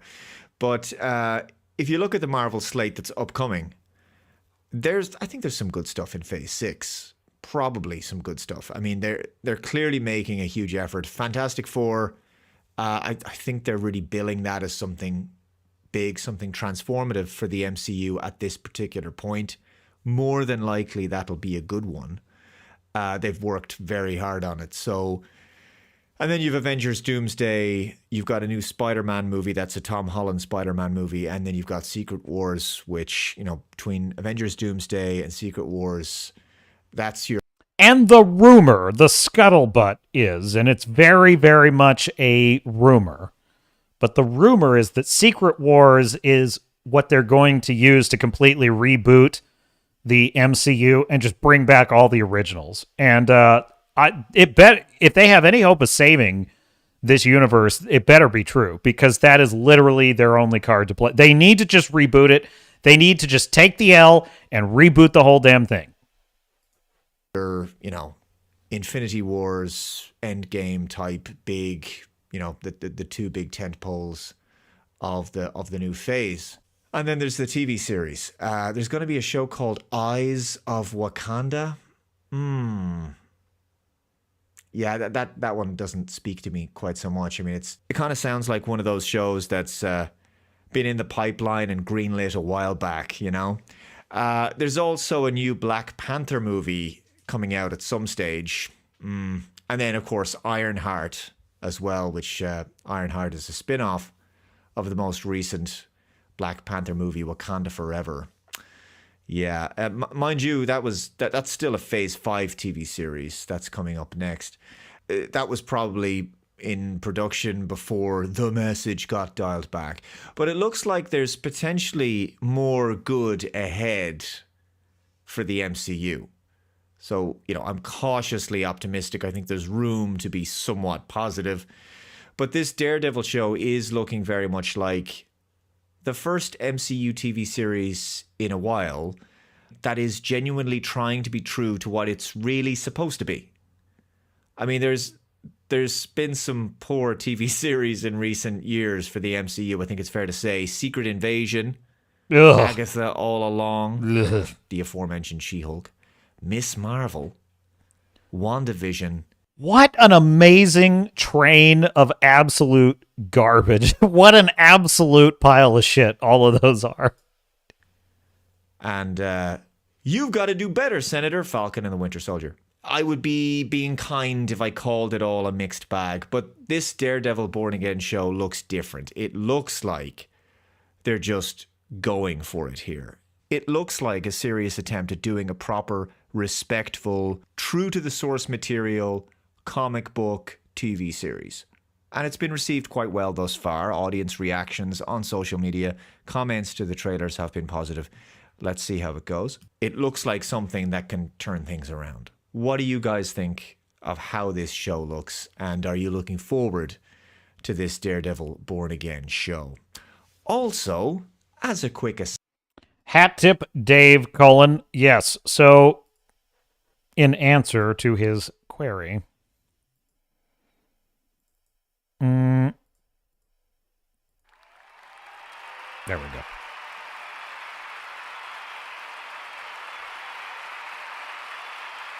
I'm cautiously optimistic. Cautiously optimistic. It's probably a fool's errand. It's probably the wrong attitude. I should probably just assume it's going to be a complete disaster. It just doesn't look like one. And I love this character. I just love the Charlie Cox Daredevil character. I love that show so much. I just would hate to see yet another IP completely disintegrate. So I will maintain my cautious optimism until tomorrow, at least, when the first episode airs, if I'm not mistaken. And I will have a review. My review of Your Friendly Neighborhood Spider-Man is live on the channel. Check it out if you haven't already. And if you're enjoying the stream, please like and subscribe. Good to have you here. Star Fury asking me, what's the spread on Disney fucking Daredevil? Yeah, I mean, that's basic. You want me to... Here's my prediction, Star Fury. I will give you my prediction of what I think is most likely to happen. Here's what's most likely to happen. I think it's going to be basically okay. That's what I think. I think it's going to be very, very... It's going to be very, very, very okay. I think there's probably going to be some cool shit in the first couple episodes. I think that the ending is probably going to be a little bit underwhelming. There might just be a blip here and there of the message, but generally, I just think it's going to be very okay. And that is my prediction. And the reason that I think that is that I believe that they have the will at this point to correct the course. I think genuinely, based on what I'm hearing, I think genuinely Kevin Feige and some of these wackos at the MCU, I think they genuinely want to make money. And I think they genuinely don't enjoy having their work humiliated in the public square. And I think that they've recognized that what they were doing is not working. So they have the will to change direction. The problem is, I don't think they any longer have the talent. I think at the Marvel Studios brand and Marvel Studios creative bench has been so rotted by DEI nonsense that they really just they're not sending their best. They just don't have the bench of talent that they need to pull off something like the Netflix Daredevil. I mean, that show was gritty. The martial arts was second to none. The storyline was so grounded. The character arcs so brilliant. The tone, the mise en scène, it was perfect. The performances by Charlie Cox and Vincent D'Onofrio. The writing was just so damn fantastic. And the lore building was one of the best parts. And it honored the comic books. It really did. It honored the comic book portrayal of the character, the man without fear. Well, that requires skill.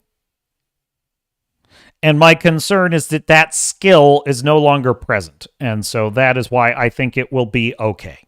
I think it will be okay. Stop here, he says, and unless Reed Richards smokes and slaps Sue Storm, I won't believe the 60s aesthetic. Oh, jeez.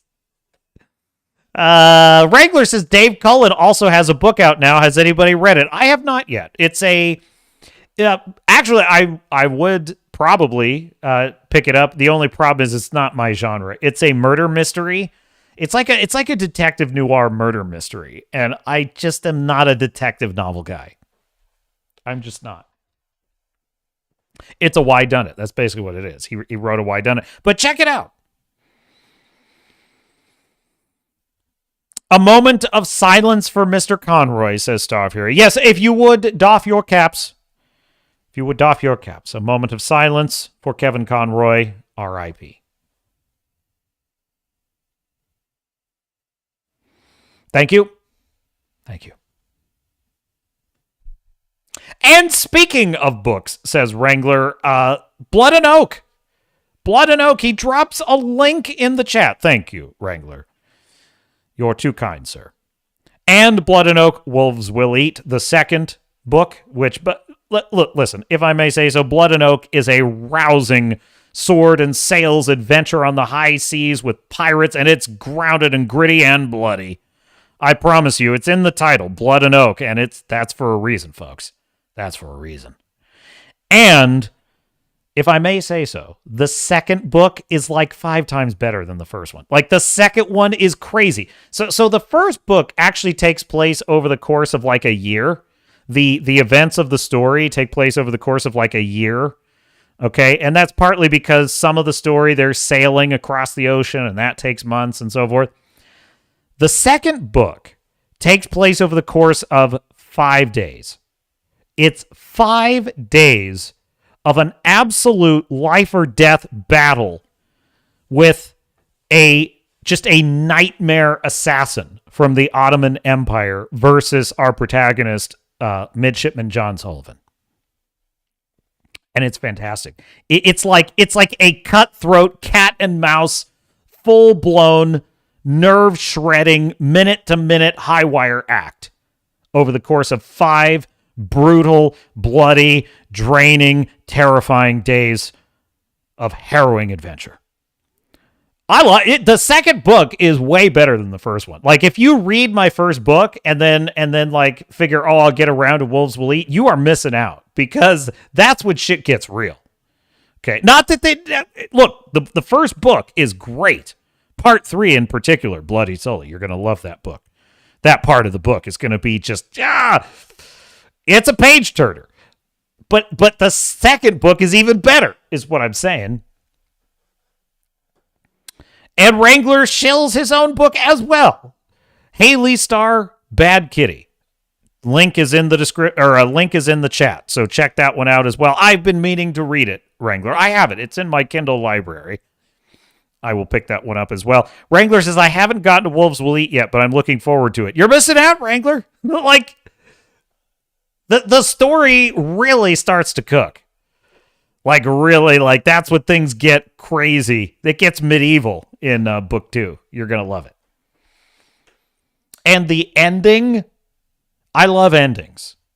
And the ending was fantastic, if I do say so myself. Like, I worked very hard on that ending, and it was pretty much perfect. There's a thing here or there I would fine-tune, but that's about it. Okay, enough about the captain. Okay, Fleekazoid has a new video. I think we're going to check that one out. Okay, so there's 2 videos. There's 2 videos about game culture that I came across in my travels. And I have to tell you, I was enjoying them so much. I said, no, stop right there, Mr. Producer. Stop right there. I want to share this with my sailors and Starnauts on the Captain's Cast this week. So, let me grab the first video, which is about, this is a fascinating term, which I have not heard before, but I believe it. I believe in this concept now. It's called gamer cred. Have you heard about gamer cred? Do you know what it is? Do you have any? Well, those are all very good questions, and I have the answer for you. Hat tip. What's the name of this channel, Mr. Video Game Donkey. Hat tip, Video Game Donkey. Roll tape, Mr. Producer. We are living through an unprecedented era in gaming right now. For the first time in the history of the world, the average gamer cred score has dropped below 0.25. If that number doesn't terrify No, it's terrible! That is terrible! My God! What has happened to our society? We've never had a gamer cred score this low. don't know what will. In today's society, we are surrounded on all sides by pretend gamers. People who... I love this guy's voice. I love this guy's voice so much. It's better than Grizzy's voice. It's even better than Grizzy's voice. We are, folks, we are in a crisis. We are in a crisis situation right now. Gamer cred is at an all-time low. We are surrounded by pretend gamers. It's bad. Star Fury says, ETA on the space sci-fi book series. Well, holding my feet to the fire, Star Fury. I appreciate that. I deserve that. I've heard that. ETA. Okay, I'm going to regret this, Mr. Producer. Stop me, Mr. Producer. Stop me now. Stop now. I am about to know. It's too late. I'm going to say it. Probably this Christmas is my goal. My goal is to have the book this Christmas and to begin to have the final draft done by summer, to have the publication draft pretty much done by the fall, and be promoting it leading up to Christmas for the release. I'm going to do it right this time. I'm working on the storyline feverishly. And I mean, it's going to be pretty good. The problem is I'm such a damn perfectionist that I just can't make myself just start writing it, but I'm going to. But thank you for holding. Yes, we're working on it. What the fuck is gamer cred, says Star Fury? No, we're getting there. Starfield. Resume tape, Mr. Producer. who pretend to be real gamers, but... No, stop, Star Fury. My producer is not my mom. Why would I call my mom Mister? It would be rude. Swords of Starships asking me, Starfury asks me if it's going to be a digital version. It's going to be digital and print. There will be a print. It's going to have illustrations in it. I'm partnering with Skunk's Workshop. We're going to do illustrations in the book. And my goal is to get an audio drama created for next year. Next year, an audio drama. But first we got to sell some books, okay? We got to sell some books, Starfury. So the YouTube channel, I am committed to building this channel like fast, starting right now. And that is going to be the engine that hopefully drives us towards a bestseller book launch. We want to chart. The goal is to chart on Amazon for real. And so it's all part of the plan. Starfury says, cool, please have an art book as well and bundle it. Will do, Starfury. Way ahead of you on that. Galaxy Born, of course, is what we speak of. But in reality have never played Super Mario Galaxy. You see, back in the Xbox Live golden era of gaming, everybody's gamer score was visible to the public. You could just click on somebody's profile and see, okay, you beat Mile High Club on Veteran. This is an actual gamer. But today, they keep it all hidden because of course they do. My favorite video game is FIFA. My favorite video game would have to be NBA 2K.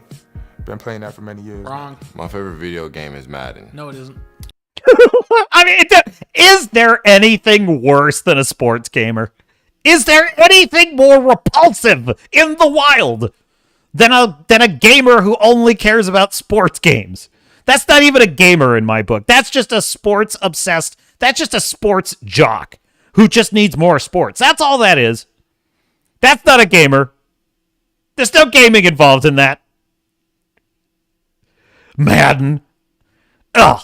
Disgusting. Gross. Call of Duty. Deleted. Grand Theft Auto San Andreas. Actual gamer in the building. Yesterday. I 100%. I 100% agree with that. Where is it? Mr. Producer, thank you. Add that. Thank you.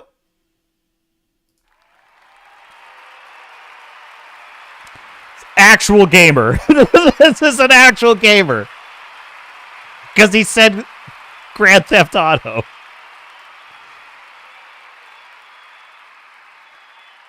Today I was watching this Twitch streamer. I'm not going to say who it is, but you know who I'm talking about. He's going on this huge rant about video games. You could just tell from the look in his eye that he's never played Warcraft 3 in his entire life.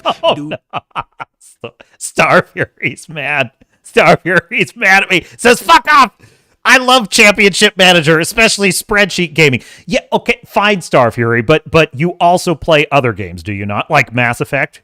I happen to know you are a great enjoyer of the Mass Effect trilogy. I will allow, the captain will allow an exemption for sports ball gaming if it is in conjunction with actual gaming, right? So the fact that you are a Mass Effect fan and a Warhammer fan, that exempts you from my critique. I'm not saying it isn't sus that you're into sports games. Don't get me wrong. That's still kind of a negative, right? That's in the negative column. But it's a minor negative. Nobody's perfect, Star Fury. Nobody's perfect. I can forgive that. You still qualify as a gamer. But if you told me the only thing you play is like FIFA and Madden and whatever, well, you're British, so you wouldn't play Madden. But like if you just played FIFA all the time, I would say that that's an embarrassment. I would say you're a fucking embarrassment. I'm just kidding.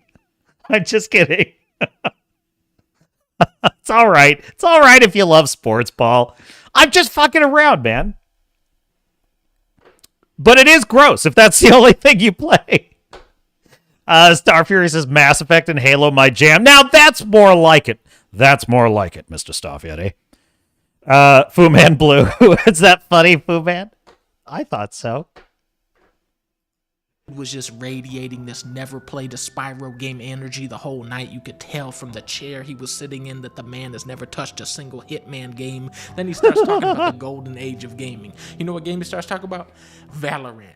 And that's when you know this is a 0.03 gamer credit gamer. We have got to boost our numbers. And the first part of this process is learning just how many games are better than Valorant. Max Payne 2, Max Payne 3, Bubsy, Balan. Did you play Assassin's Creed? Yeah, sure. I used to play Red Dead Redemption.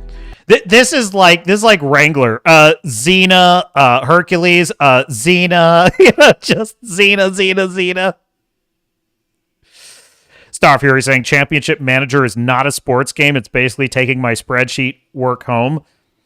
Well, that helps with your nerd cred, Star Fury. That does help with your nerd cred, but it doesn't help with your gamer cred. I'm sorry, sir. I don't make the rules. Wrangler says, I used to love the hockey game Blades of Steel and basketball game Arch Rivals, but I spend most of my time with 2D Metroidvanias. See what I mean? See what I mean? That's respectable. Metroidvanias. Fu Man Blue says, sports games are the checkers of gaming. Yes. Correct! That shit was fucking hard. But that's like the easiest game ever made. We have to expand our knowledge of gaming history, or the pretenders will erase our illustrious legacy. Did you know that before the PS5, Sony made games for a different console called the PlayStation 4? Now think on that. I'm like EA Sports. I'm in the game. I don't have a game, cuz. Snoop, you got more games than Master Chief. You were in True Crime, Def Jam, Way of the Dog, Call of Duty, Fortnite. One of the stages in Tekken is just straight up called Snoop Dogg, and it's you sitting there on a big throne. I don't have a game, cuz. Here is Naked Snake and Solid Snake. Can you tell me the difference? You have 1 second. Sorry, it took too long. I love that. You have 1 second. Sorry, you took too long. 500 cred has been deducted from your account. You have to understand that we are living in a world with gamers that don't even know about Oddworld Munch's Odyssey. I'm a big gamer. Yeah, and tell me what dimension King Mickey has been Dude, sealed. I remember Oddworld. Oddworld was an amazing game. It was an amazing game. My high school buddy used to play it all the time. I'd watch him play Oddworld all the time. And it was just the atmosphere, the world of it. It was so cool. It was like that Luc Besson movie, The Fifth Element. It was like that. It was just it was like a weird sci-fi world. It was so cool. For the past 27 years, exactly. You know, Donkey Kong specifically, like, that character, I don't think he speaks. Okay. When I was a kid, the coolest game was Cool Borders 2 because you could play as a little alien. Today, kids have godlike access to hundreds of incredible video games. Godlike access. To playing the lamest trash imaginable. Apparently. Uh-oh. No. Star Fury has a message retracted. That always worries me. I'm like, my God, what did he say? Star Fury says, I love the original Madden on my Sega Genesis. I remember the Sega loading audio. Oh, yes. That was good. Fantasy Football Wrangler says, is Dungeons & Dragons for guys who made fun of other guys for playing Dungeons & Dragons? Perhaps. Guys really like cats. I'm Anna, and I head up the Valorant studio. When you are interviewing for a job, they don't care how many Valorant skins you have. What they're gonna do is ask you, what's the better bowling game, Flintstones or Animaniacs? The correct answer, Tekken Tag Tournament. Let's say you really grind it out and hit the top rank on Valorant. That's gonna net you about 42.7 gamer cred. However, just by completing the first mission of Marble Blast Ultra, you would have got 403 points. Jeffrey Darevensky is a McGill University professor who studies video games. Valorant has always been trash. When I was a teenager, all I played was multiplayer shooters. I went from SOCOM to Wolfenstein to Counter-Strike to Wolfenstein, Halo, Gears, Battlefield. But looking back as an adult, I realized that I was actually generating more cred when I was 10 than when I was 16. When I was 10... I was generating more cred when I was 10. We're not generating cred, gentlemen! This is a crisis. This is a call to action for all of us. We must be generating cred. And I was playing stuff like Tron Bond, Crash Bandicoot, Rogue Squadron, Shenmue, Power Stone, Gran Turismo, Diddy Kong Racing. I was unwittingly branching out into all these different genres of video games, and sometimes I would get lucky and play something made with genuine artistic vision like Yoshi's Island. What is a movie from your career that would make the best video game? It's definitely got to be Nacho. They already did that. I'm Bowser, baby. There are sections of this game He didn't even know. Jack Black didn't even know that they made a video game of his movie Nacho Libre. 1,000 CPM. We're talking cred per minute. DK Country, Streets of Rage 2, Halo 1. These are... Oh, man. I played so much Donkey Kong Country when I was a kid. I played so much of that game. I got damn good at it, too. I could do the little cart mission where you're doing the cart on the little roller coaster mission. I got so damn good at that. I could just get through it without any mistakes, not even dying once. I could almost do it, and it took for freaking ever to get that good at it. Verified gamers games with highly concentrated CPM. A player that has played these games is considered to be untouchable by the League of Gamers. When you are in a military combat scenario, who do you want watching your six? The dude that plays Quintus in Valorant, or the dude that's played through the entire campaign of Tom Clancy's Ghost Recon Island Thunder on the hardest difficulty? When you see a car crash, it's because the people driving never played Project Gotham Racing. When you eat bad food, it's because the chef never played Cooking Mama. When your beagle won't behave, should've played Nintendogs. When the pizza's late, should've played Spider-Man 2. Pretend gamers are always trying to convince us that gamer cred is worthless. But if that's true, then why are so many rich and powerful people trying to acquire it? At one point I was, maybe one of the best Quake players in the world. I actually own at Smash Brothers. Like, I've never lost. I don't lose at Smash Brothers. And you know what? I choose Luigi. Yeah, right. You only pick Game & Watch. We have something really exciting to talk about. We're here today to talk I love Game & Watch. The downfall of the pretend gamer is that they are eternally doomed to play games where you can only pretend to have fun. Great game. However, there is another world of... They're doomed. Dude, that's actually like the shills. That's actually the problem, the terrible fate of shillery by proxy and being a MCU or Disney Star Wars shill is that you are doomed to only watch TV and movies that you have to pretend to have fun with. You're doomed to pretend to have fun. Just like a gamer with low cred. Good cred-generating games like... NBA Jam. Oh! Space Invaders. Classic. NFL Blitz. Classic. Ocarina of Time. Classic. Tony Hawk. Ooh, classic. Mario. The Street Fighter. Tekken. Monkey Ball. Monkey. Favorite video game? Watch Dogs. Look out for this game.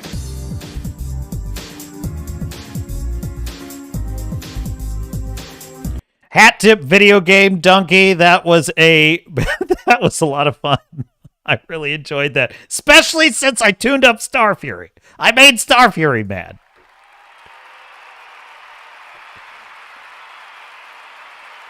Star Fury says 8 and 16-bit music nostalgia alert. I know, isn't it the most beautiful sound in the world? Like, I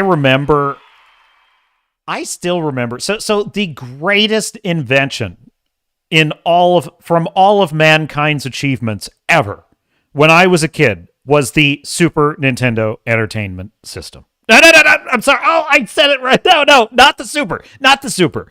The Nintendo Entertainment System. It was everything. It was everything. I would go to the Pizza Hut back when Pizza Hut had the Pizza Hut on it, on the building. It was shaped like the pizza. We would go there, beg for quarters all night long while the parents just sat there at the table drinking that disgusting beer. Oh, gross. What is that? You know, they would make it, sit down and eat some pizza or you'll starve. Okay, fine, I'll eat some delicious cheese pizza and then run off with the cousins or the friends or whoever and play arcade games. The Simpsons arcade, Turtles arcade, Turtles in Time, cruising around the world. Don't you remember?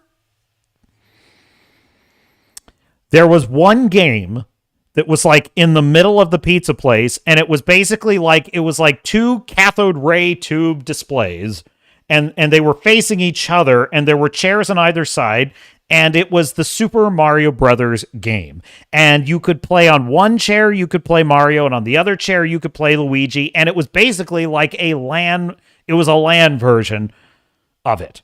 And so you could play two-player Mario, but you had to feed it quarters. And my cousin and I would play this game. Well, he would want to sit down and play it, and we might play a round or two, and then we would die. You know, we'd get killed by the Cooper Troopers. The Cooper Troopers. That's what we call it. The Koopas. The Koopas. The Goombas.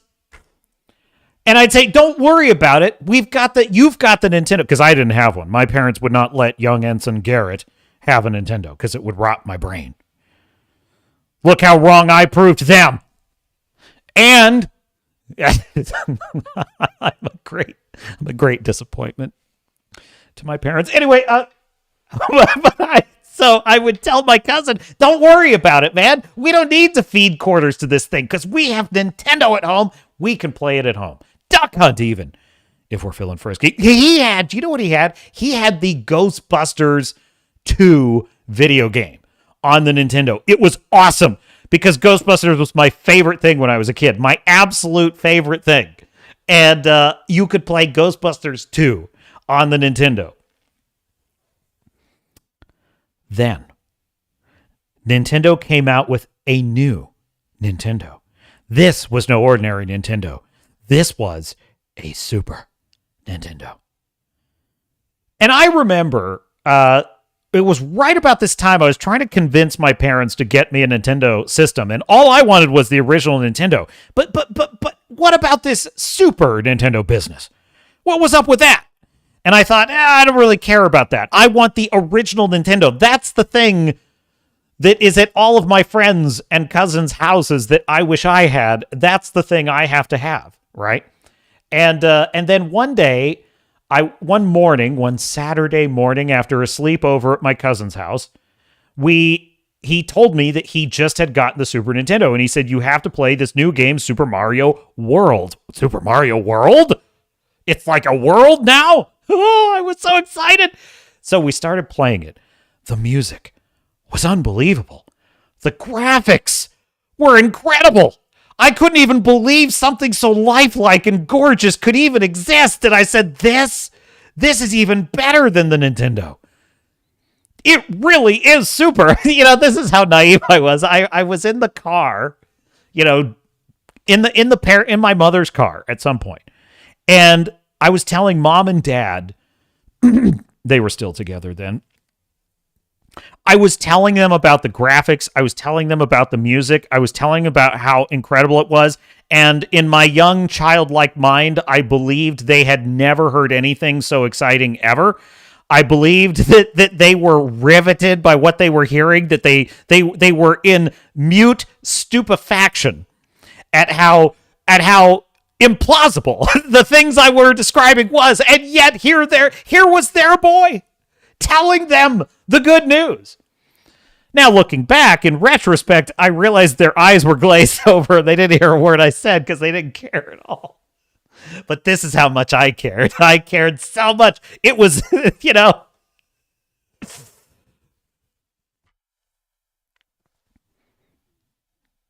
And now I look back on that. And I just think about how quaint it is that I thought that was so cool. You know what I'm saying? But we're actually regressing. We're actually regressing because there was a good 20-year run where whatever came out next was better. If the Super Nintendo came out, it was better. If the N64 came out, it was better. If the GameCube came out, it was better. That was just how it went for a long time. And now it's going in the opposite direction. It's kind of an amazing. I never thought I'd see the day. I really didn't. But yes, so that is a long way of saying yes, Star Fury. 8-bit music. That is serious nostalgia.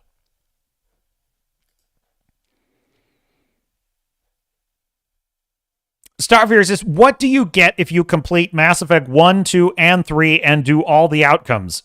You get to be awesome and to play through them again immediately. That's what you get. I've done all the outcomes. Are you saying that there's like an Easter egg in the game or something? I've tried all the outcomes in Mass Effect. My favorite one is the destroy ending. I go for the destroy ending because it's the only sane choice for a couple of reasons. Fuck the Reapers. They deserve to be destroyed. That's just how it is. They just deserve to be destroyed. Plus, it's just badass. It's like, no, I came here to do the Reapers dirty, and that's exactly what's going to happen. You know what I mean? I don't want those fuckers around. But the second reason that the destroy ending is the only sane choice in the Mass Effect trilogy is that it's the only version where Shepard can live at the end. Because Shepard is a badass, and Shepard doesn't die because of some little thing like getting blown up on a space station, okay? That's not what takes out Shepard. So that's why I like the destroy ending. Now, I also hate it because it wipes out EDI and the Geth, and that's fucked. And that's a really bad decision. And that was really, in retrospect, that was the beginning of the end for BioWare. Like, that was the beginning of the end. Casey Hudson is a moron. He's just a moron. He's like Kathleen Kennedy. He's the Kathleen Kennedy of the Mass Effect universe because he thought that all the brilliant science fiction writing from guys like Drew Karpyshyn were like his idea. Like Casey Hudson thought like he was the reason that all that good writing happened. And it turns out that it was, no, he's just a game producer who was getting in the way with his dumb ideas.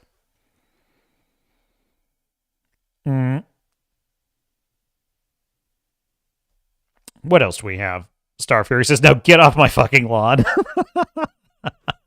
Fu Man Blue says the idea at that age was to extend the time I could play rather than indulge every impulse. I was an old conservative shit even at 13. I believe that, Fu Man. I believe that about you. Fu Man Blue, remember the smell of an arcade magic? Oh, I do. I do remember. Sort of like old carpets and, slightly burnt circuitry and feet. Yes, I remember it well. It was a beautiful smell. I'd give anything to smell it again. All those cathode ray tubes just stinking up the joint. Oh, yeah. Oh, yeah. Just burning off the dust that had been settling on the circuit boards. Oh man, those were the days, man. Those were the days. Now that's not the only video I have. So Fleekazoid, this is my new obsession, is Fleekazoid videos, because this guy he's an animal, man. He's so funny. I couldn't choose. I was like, I want to play another Fleekazoid video, and this is what I came up with. So he did the worst games of 2024, and I think this looks like it's going to be freaking awesome. So we're going to watch it together. Starfury says, that is why I have a major issue doing the destroy ending, because I don't bust my ass to save the Geth, and I have Edie. I never want them to die, so if I die as Shepard, it seems the better option. Well, but the problem is then your only choices are the, what is it? The synthesis ending, which is the worst ending. I hate the synthesis ending. It's bizarre. I don't like it. You're forcing the entire galaxy's DNA to be altered. It's just, everything about it is crap. I just hate that ending. It's just a really bad piece of writing, the synthesis ending. Then you have the control ending, which is an Orwellian nightmare, in which Shepard's consciousness becomes this godlike being that controls the Reapers. And I hate that. I hate that because that's basically, it's just a very dystopian ending. And the refusal ending, which was added in the extended cut, is just depressing. I can't do that. That's basically the surrender ending. We surrender. We'll let the Reapers kill us. It's just, here's what they should have done. And this is what they were originally going to do, but then they overwrote it to death. But the basic idea was the more you achieve in war assets and the better you do in the game, the better your ending. That was supposed to be just like in the second game, which was the best game, and it worked perfectly. You go to the suicide mission, and on the low end of the spectrum, everyone, including Shepard, could die. If you basically are the laziest fucking gamer of all time, and you just basically go through the Omega Relay without upgrading anything or doing all the loyalty missions, literally everyone just dies. Or you could get the perfect ending where all 12 of your people live and you destroy the collector base without a scratch on the Normandy, and that's super awesome, right? The problem is that that's what they were going to do with Mass Effect 3, and then for some reason they decided that even if you've done everything, you got all the war assets, you got all the best versions of every outcome, you still have to watch somebody die or something become Orwellian and terrifying. And I think that was just such a bad decision. So what should have happened was there should have been a version of the destroy ending where you've done enough in the game that you've earned the good ending, which is you destroy the Reapers, everyone who's a good synthetic lives, Shepard walks out of the rubble and is alive. That should have been it. That should have been it. Fucking Hollywood nihilism ruined Mass Effect. Starfury likes the control ending. Well, look, it's probably your only alternative if you don't do the destroy ending. I would agree with you. I always play as Renegade Shepard most of the time, and my Renegade Shepard, is so dogged and determined that, like, the destroy, it doesn't matter. Like, the Renegade Shepard is willing to make that sacrifice. You can't make an omelet without breaking some eggs. And so there you go with the destroy ending. Maybe we'll check out the pathetic. There's a YouTube video you can find. It's the pathetic ending of Mass Effect 2 where literally everyone dies and Shepard dies too. It's so depressing. And I'm like, wow, hats off to the gamer who committed to that. All right, Mr. Producer, roll tape. Welcome back to the 10th anniversary of the Worst Game Awards. I'm Jaw Fleeky, and today we're going to bring all your favorite franchises up on stage and execute them right in front of your eyes while all these idiots clap. Yeah, all right, go ahead, bring that first one up here. Fuck you, Fable. Now, before we get into the worst games, if you're expecting... Do you like this video yet, Starfury? We got a good one, boys. Dustborn to top this list, you can go ahead and Star Fury wishes that's what happened to Grogu. I mean, to be fair, we all do. unexpect that right now. I see Dustborn on the same level as Furry, Hitler, or any of the other hundreds of random shovelware that flops on Steam every day. And if you're saying, Fleek, you son of a bitch, there's a big difference between those two, you're right. One of them has a sequel. But I'm getting off track. The point is, as far as I'm concerned, Dustborn that can't be real. Kill off your own friend. Dude, is that real? Okay, I can't say it. I don't want to say it. Furry Hitler. I said it. Oh my god, it's fucking real. This is a real game. What? What? This is unbelievable, man. Okay, you gotta see this, chat. We gotta put this video on pause because I did not even know this existed.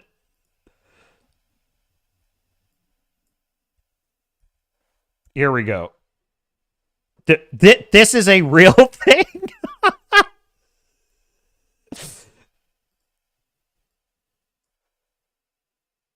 It's on Steam. I must be I'm not going to log in for that. Can I even? What? What?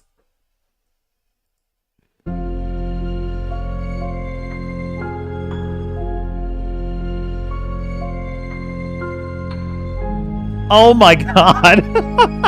This is real.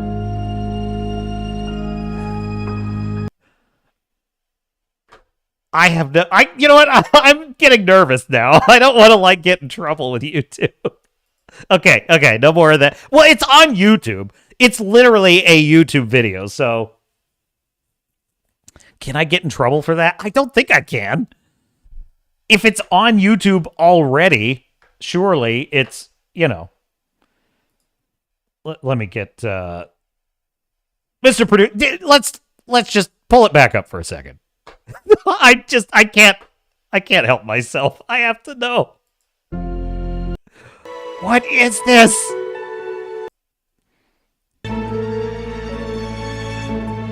Why would you make this?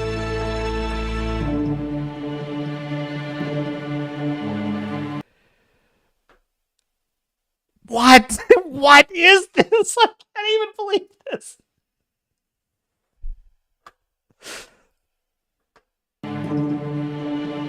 All right, that's enough of that.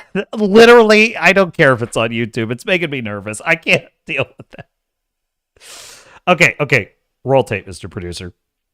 Franchise with your own bullshit over there where no one will ever see it instead of over here on a franchise I like, because that's how we get number 5, Dragon Age the Veilguard. They were so focused on making their own self-inserts that they forgot to make a fucking Dragon Age game. It had bland combat, shallow RPG mechanics, and the best part of the story is when it ends. You know it's bad when gamers are more interested in what your fired employees are making. Ain't that right, Todd? Yeah, you short bitch. Number 4, Helldivers 2 from March to September. Now you may be wondering why the hell this game is higher than Veilguard, and that's because they actually released a great game, then ruined it almost immediately. How the hell do you go from being this year's biggest sensation to its biggest disappointment in less than a month? It took me 20-something years to do that. Turns out it's actually pretty easy. First, they banned the game in 177 inferior countries. God bless America, American titties, American guns, and American fireworks. Their words. And then after they cut the player count by 75%, that's right, Star Fury. God bless American titties.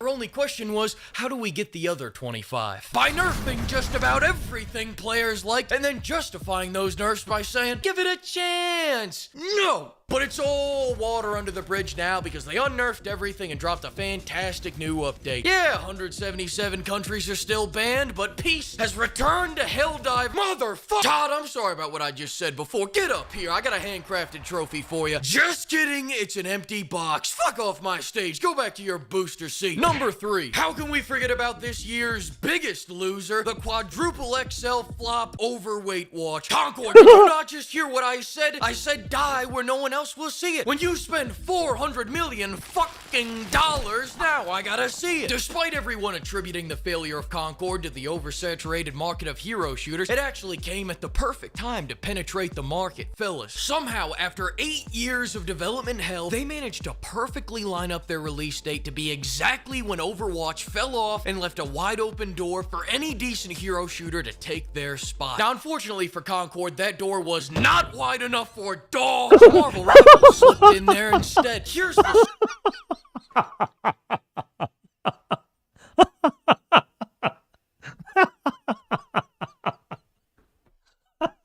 That door was not wide enough.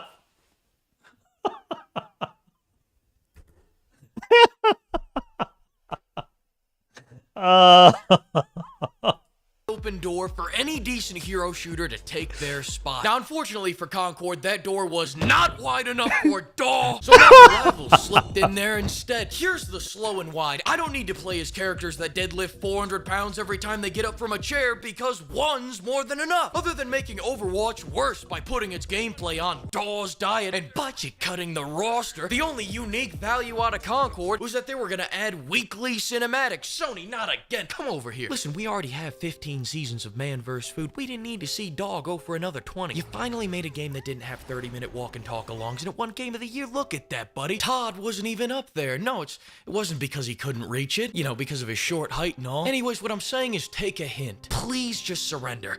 I'm sorry, I meant Ubisoft. Where you at? Number 2, Ubisoft. Please just surrender to Tencent already. After all those times you Frenchies surrendered, now's when you start putting up a fight? But all kidding aside, Tencent's just a new flavor of shit, pimps. But Ubisoft, you've been fucking up for years. You kind of brought this on yourself. You've ruined half your IPs, the other half you've forgotten about, and because of your NFT game, I just discovered you got Rayman somewhere doing coke off a cowgirl's ass. Listen, I'll wish list that and research that later. It's not the point. The point is they're at number 2 because Ubisoft made so much dog shit this year, I had to lump it into one worst game so they didn't take over the entire goddamn list. This year's been a mag dump of blanks for them. They started 2024 by launching their quadruple A mobile game that cost them $200 million to make, which started as a Black Flag DLC, by the way, so I guess they spent 11 years and $200 million making that game worse. Then they launched the Call of Duty killer X Defiant, which was... How do you know what's funny is I just had a feeling with that skull and crossbones thing. I was just like, I have a feeling this is crap. I just have a feeling. It's a gut instinct.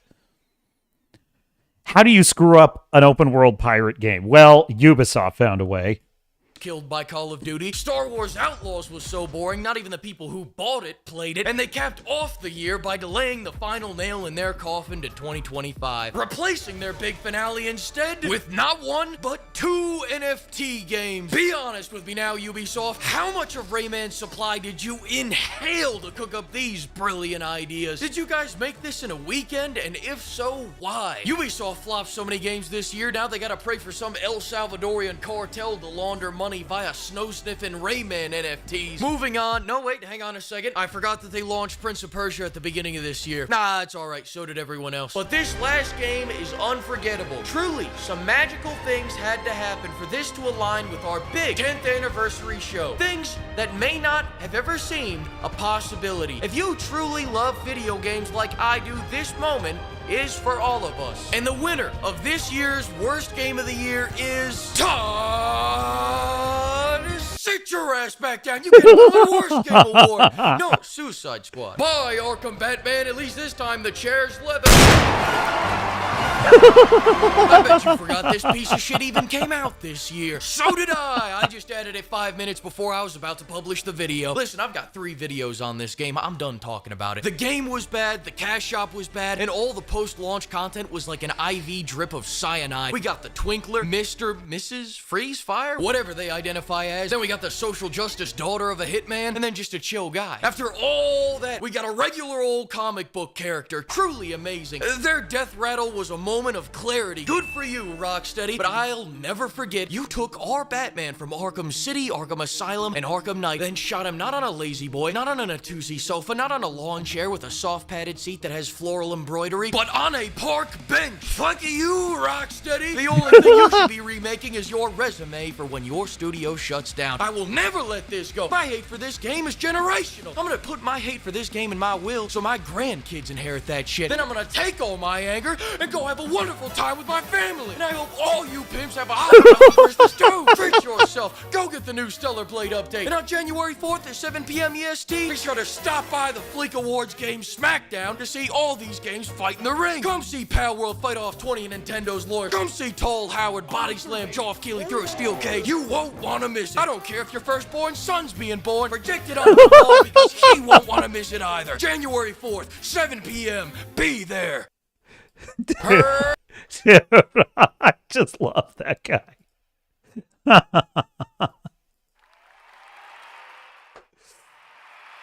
Fleekazoid. Just discovered him. Excellent opinions on video games, definitely.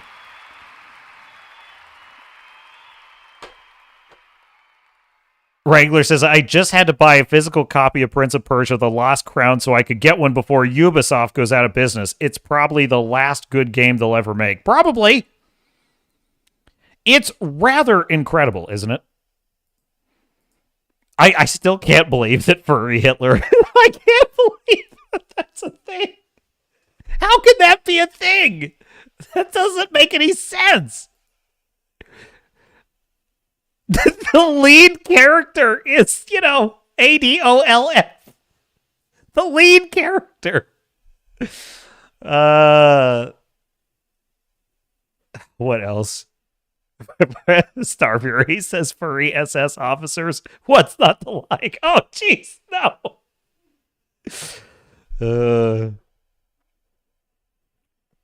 Ahoy, Grandmaster. Grandmaster has entered the chat. Welcome aboard, Grandmaster. Assume your post. So. Hey, did you know Snow White is going down in flames? It's been mostly good news on the live stream today. We've got Kathleen Kennedy quit and is also staying and will never stop making movies, but is also not making any more movies. And the Captain America Brave New World, The Mothman by Vought Studios, is a complete failure. Such a failure that it's actually saving lives when roofs collapse on empty theaters because it's showing. Thunderbolts 2 is driving the shills mad with desire. Daisy Ridley's cleaner film is a complete disaster. Daredevil Born Again looks promising. But with all of that, we have even more good news, which is that Snow White continues to be a complete disaster. What's that, Grandmaster? What did you... actually, great question. What did you miss? I just went over all of it, actually. Here we go. Hat Tip Geeks and Gamers.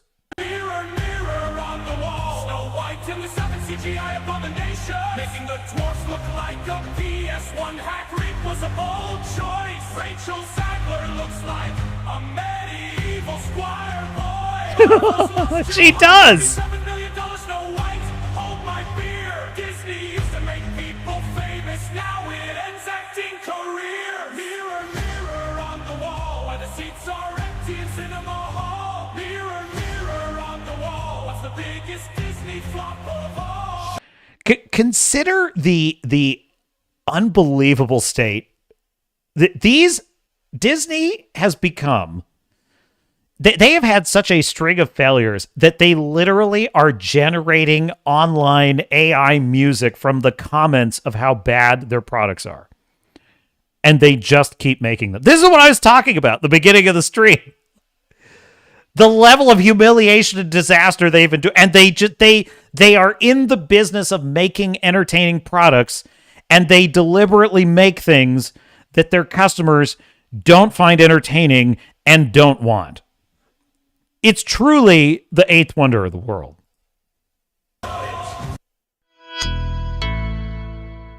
It's Snow White month, everyone, and we're all excited not to see the movie. My God, is it this month? Is it this month? It's going to be very awkward when I'm in a theater alone watching this movie. It's going to be very weird, I'm not looking forward to that. Redoubt Productions is in the chat. says shut down the flames, shut down in flames. AC/DC blares as Snow White crashes and burns. Welcome to the chat.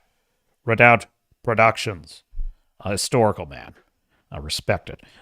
We're excited to make fun of it. We're excited to roast this movie. We're excited. I actually am. You know, I've got to tell you, this movie, the trailer is such a nightmare that this has got kind of Madam Web levels of of ironic entertainment value here.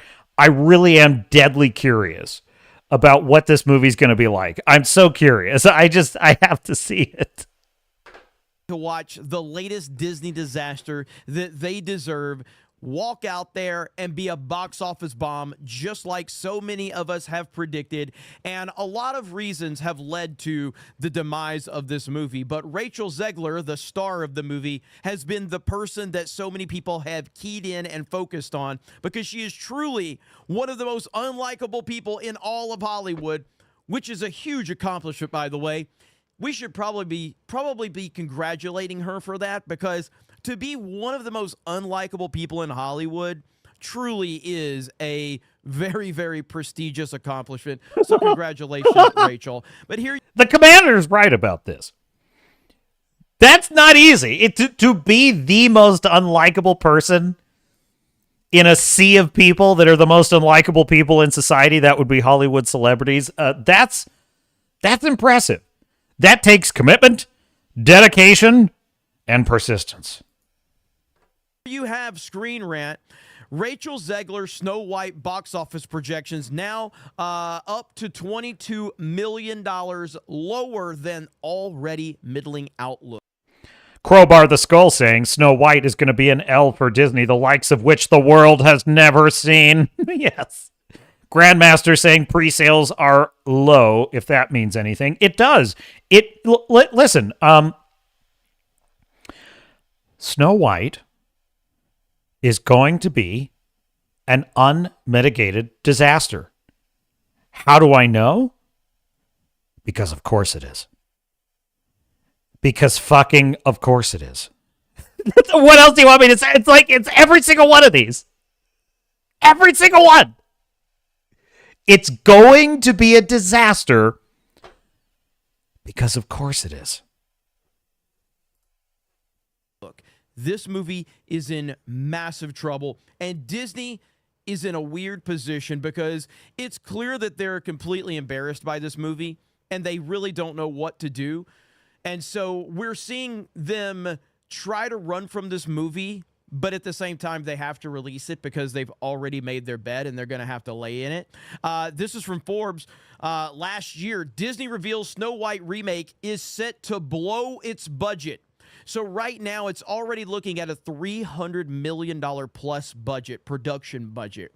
This movie is not going to make money. It's going to lose a lot. How much is the question? We don't know yet.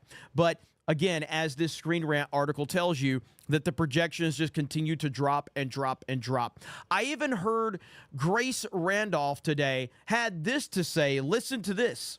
And Snow White looms on the horizon. The movie comes out this month now. It's the next major Hollywood release, and advanced ticket sales have still not gone up. So one of you had asked me, where's the final Snow White trailer? Where are the ticket sales? I guess they're worried about people screenshotting empty theaters. I think some people will buy tickets. Are you planning to buy tickets to see Snow White in theaters? Are you planning to buy tickets?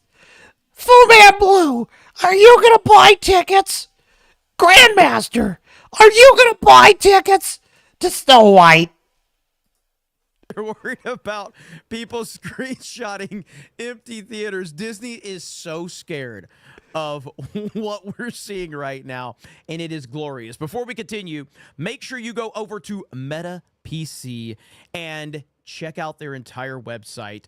If you're known as Disney Snow White, we have right here the trailer from 2 months ago that has 1.4 million downvotes to only 49,000 upvotes. That's incredible. That is incredible. 11 million views, 1.4 million downvotes. Wow. That is a cataclysmic disaster on the social media scale. This is like, in the social media world, that is the equivalent of a comet hitting Disney. Like, that's unbelievable. And they know, folks. Oh, they fucking know. They know. That's what marvels me. That's what I marvel at, is how often this happens to them and how it just gets worse and worse and worse. And they know that this is happening, and it doesn't change anything. People hate this movie. They hate the idea of it, and they Well, let me put it another way, Disney. We fucking hate the garbage that you write. We hate these stupid live action remakes. We hate your corporate greed. We hate how unimaginative you are. We hate how you shit all over the legacy of Walt Disney. We hate this spoiled, entitled actress who's a snot, who is arrogant and entitled in every interaction, who shits on the originals. We hate how lazy and incompetent and boring all of your creations are. We hate your smug corporate CEO with absolutely forlorn presidential ambitions. We hate everything about what you do. We hate this crap. We hate how you try to hide how you lobbied to get the dislike button removed to hide the dislikes. We hate how your shill media lies about all of your budgets and all of your productions. We hate how you lie to your shareholders and get away with it. We hate everything about this concept. We hate the idea that Gal Gadot, who's way hotter than Rachel Zegler, is somehow supposed to be not the fairest of them all. We hate this disgusting cringe attempt to revise the 7 magical people into the 7 CGI nightmare fuel dwarves. We hate all of it. And we are going to inflict, we the audience, we the customer, we the fans, we the ignored, we the silenced, we the utterly suppressed audience. Come box office judgment day for Snow White, we are going to inflict on you a massive, humiliating defeat. And it will only be the most recent in a long train of humiliating defeats. And you fucking deserve it. How does it feel, Disney? It's unbelievable, isn't it? We don't want what you're selling. How many flops will it take before you understand? Star Fury says, I think it doesn't. So if you factor in the, what was that? Does that $225 million include the advertising budget? Grandmaster says yes. Star Fury says, I think it doesn't. If you factor in the advertising, $300 million is more likely. Strongly dislike Rachel Zegler. In fact, if you remember, Rachel Zegler had an interview that really went viral and showed everyone what she was all about. Here, that interview is right here. I know that you've told me before that your version of Snow White is different, and it's more of a 2022 version of Snow White. What did you mean by that? For modern audiences. I mean, you know, the original cartoon came out in 1937, and very evidently so. There's a big focus on her love story with a guy. Her love story? Yeah. Weird. So we didn't do that this time. So no prince, or a different kind of prince? We have a different approach to what I'm sure a lot of people will assume is a love story, just because, like. Why do people think she's attractive? There's not a lot going on there, if you know what I'm saying. You know what I'm saying? You know what I'm saying. We cast a guy in the movie, Andrew Burnap, great dude. Great dude. She is unbelievably unlikable. Such a fucking Gen Z way of ugh. Great dude. It is impressive how unlikable she is. So Disney has blown past its budget, and now they're looking at diminishing returns because the projections are continuing to drop and drop and drop, and they're going to continue to drop and drop and drop because no one is looking forward to this movie. The only thing that people are looking forward to is it being roasted, and it will be roasted. It will be roasted gloriously over and over again. It will be mocked over and over again because you, Rachel Zegler, and Disney have decided to disrespect the audience. She's even pissed off like longtime Disney fans.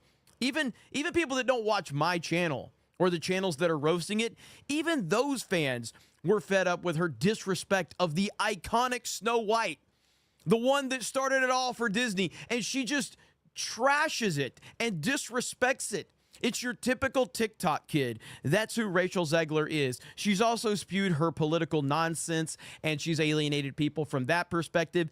There's really no one left to go out and support this movie. Now, again, it's going to make a few $100 million.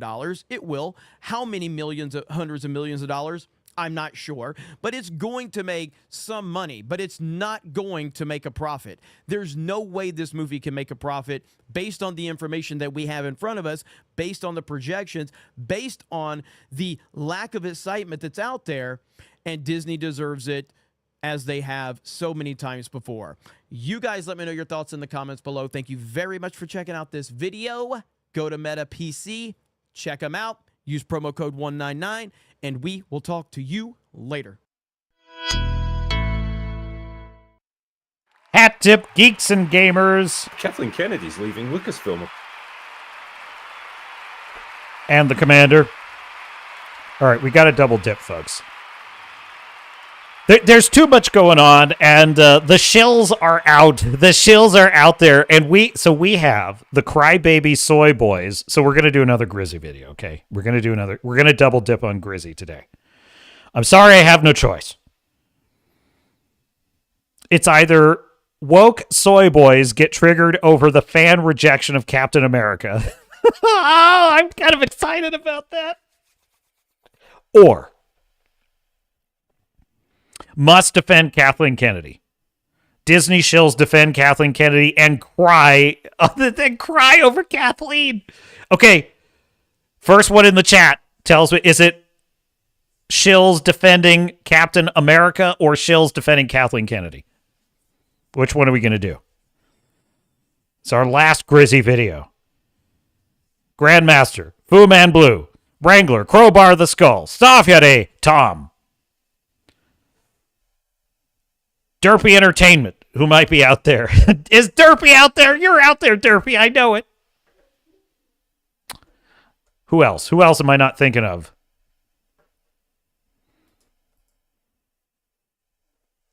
All right, fine. I'm gonna. Captain's gonna call it then.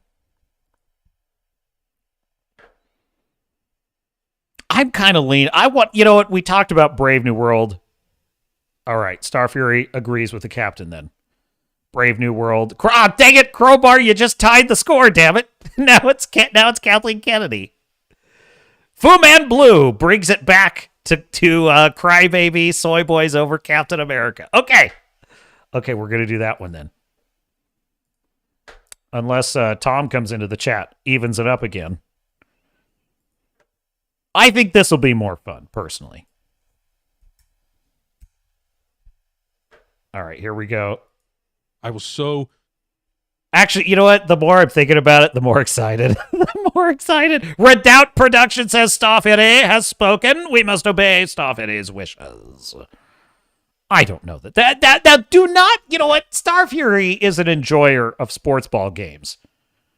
And we did not know that about Star Fury before tonight. So we must take that into account. Star Fury says, so Disney needs to make almost $600 million to break even. There's no hope. There isn't. There really isn't. They're going down massively. Mr. Producer, let's change view. Yes, give me the correct view. All right, hat tip, Mr. Grizzy, just for fun. So the Captain America failure, the Captain Mothman failure, has triggered all the soy boys and the shills. So here we go. Let's see what they have to say about this. Again, just to remind the audience, we were told Captain America Brave New World was awesome. It was gritty. It was going to be like the Winter Soldier. Oh, the trailer was so good. It was so fucking good. It was so fucking good. Oh, my God. And then we were told it's going to be the box office looking so good. The box office is looking so seriously okay. It is okay. It is the most okay box office you've ever seen. And then we had that $88 million first weekend, and they were excited. They were all just soaking wet over that. They were just like, oh my God, oh my God, oh my God. $80 million. It's going to make like a gazillions. The chuds were wrong. The bigots, the fucking bigots were wrong. Black Captain America's the best thing ever. Oh my God, it's so good. And then 70% drop in weekend 2, 50% additional drop this weekend. It sucks, and it failed. Starfield says, I have the flamethrower, so no choice. So that's to bring you all up to speed. Captain America is a catastrophic failure because, of course it is. Because we knew it would be, because Soy Wilson is not Captain America. Now, how did the shills respond? Well, roll tape. I was so surprised to hear how many people said the movie was boring or the action didn't work for them and all that stuff. We'll get into it. We'll get into it. Don't get our voice started. Yeah. It's not just boring, it's lame. Do I have to spell this out for you wackos?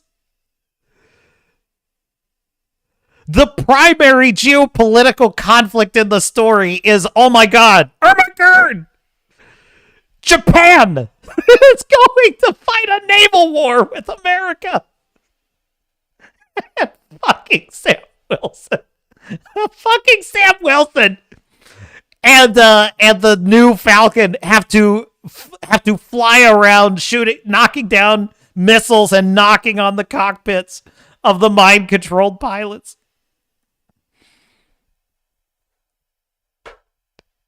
Boring. That's only the beginning of the movie's problems. That's only the beginning of it. I'm about to flip this table. Oh, man. He's pissed. He's royally pissed. Audience. God, don't you love it when they act all tough?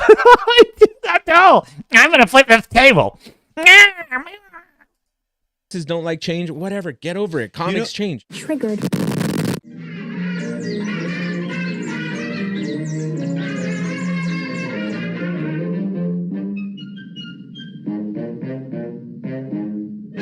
Well, breaking news, ladies and gentlemen. To the surprise of absolutely no one, the Soy Boys loved Captain America: Brave New World. It's so fucking pathetic, isn't it? It's so fucking pathetic. You just know what they're going to say because it's all a team sport to them. It's just a team sport. Because this film aligns with whatever stupid political narrative they've aligned themselves with, therefore good. So you just know that they are required to like it. They are constitutionally incapable. They're just tribal. They're just a tribal animal, basically, is what they are. That's all they are. I mean, look, as much as I shit on this movie, I come by my critiques honestly. Like when I sat in this movie for about, I would say there was a good 15-minute window where this movie had a chance to really win me over. For the first 15 minutes, I even had the thought, you know what? Maybe we've gone a little too far with the negativity towards the MCU. You know, I actually thought, you know what? The fact that I'm so prepared for this movie to be awful is probably not, it probably does not serve me. I literally thought that. I thought, you know what? This actually seems like it could be good. You know, it's kind of a nice, crisp. Oh, you know what? I'm forgetting, though, that the music was ridiculous right off the jump. Like, right off the rip. The music was stupid as hell. But I was thinking to myself, but, you know, some of this could be fun. There's a scenario where this movie's good. So I was already allowing for the possibility that I might like this movie in spite of all of its predecessors. And then the movie revealed exactly what it was, which was what it was always going to be. A lazy, cliche, badly written pile of trash. Because every fucking thing they do is the same thing. Every single one. But I gave it a chance. These dumb shills, they'll never admit they don't like something. Ever. It's like, if it's on their team, they'll shill for it. It's just that simple. If Disney craps it out, what was your expression, Staffede? The sewer pipe of sludge, if it comes out of that sludge pipe, they love it. Grandmaster says DEI White needs to make $535 million to break even. Oops, $525 million. I believe that. Star Fury says, I have a sneaking suspicion that Disney have hidden the numbers on Snow White, and once the UK tax office releases the figures, Disney's lies will come to light yet again. Crowbar says, soy boys are so cute when they try to act tough. Aren't they, though? It's adorable, really. Loved Soy Wilson as Captain America. Because I gave it a 3.5 out Okay. of 5. Yeah, I haven't Which in my letterbox rating, I don't go by it's. Did he say litter box rating? I think he said litter box rating. 3.5 out of 5? So fucking stupid. So a 6 out of 10? 6 out of 10.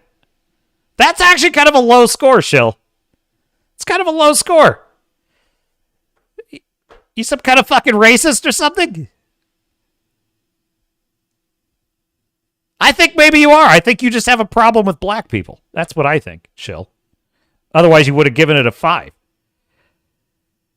Because the whole thesis of this movie, the entire dramatic arc of the movie, the entire point of the movie, the entire narrative, and every fucking line of dialogue is about one thing. Sam Wilson deserved to be Captain America. He deserved it. He deserved it. All the movie cares about, and it's all anyone shilling for it cares about, including Canadian Lad. It's not like 60%. 3 out of 5 to me is good. Mm-hmm. I loved any scene with.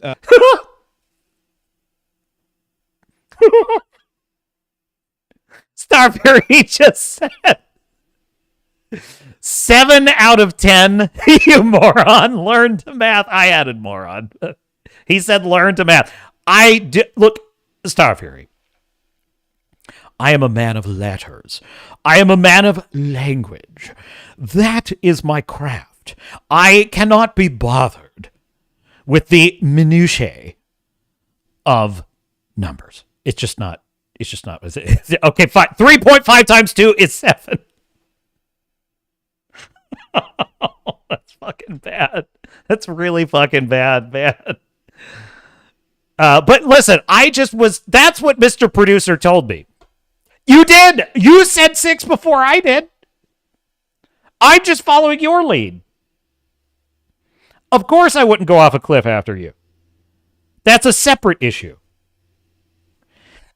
You're here to support me and to help the show. Correct mathematical equations is part of the job. Unpaid internship, whatever. Isaiah Bradley, and I loved any scene with Red Hulk. So I was like, this is a 4-star movie for me. Oh, that's a big boy, isn't he? It's a 4 out of 5 in his Disney Shill curved grading scale, and he even admits that. Okay. I gave it 4 stars out of 5, knowing it's probably realistically a 2 or 3 star movie, but I am a mark, dude. I like these. Oh my God, I want to throw up. I want to fucking blow chunks. These guys, the sycophantic, groveling, just sniveling nature of these guys is unbelievable. It's like, well, it's like a 2 out of 5 movie, but I like it anyway. Fucking pathetic, man. characters. And so realistically, it's a 2 or a 3 out of 5, and even that's too high in my opinion. But you're going to give it a 4 out of 5 because you're a quote-unquote mark, aka a shill, and... We also have a deep connection to the MCU because we worked on the first 10 years of those movies. They used to work for Disney Marvel, which means they got paid a hell of a lot of money by... Oh my God. That makes it even worse. You worked on the first 10 years of it, and you're clapping like seals for what it's become, for the destruction of it? You make me sick, Shell! If anything, you should be enraged! You should be outraged at what they've destroyed! Unbelievable, man.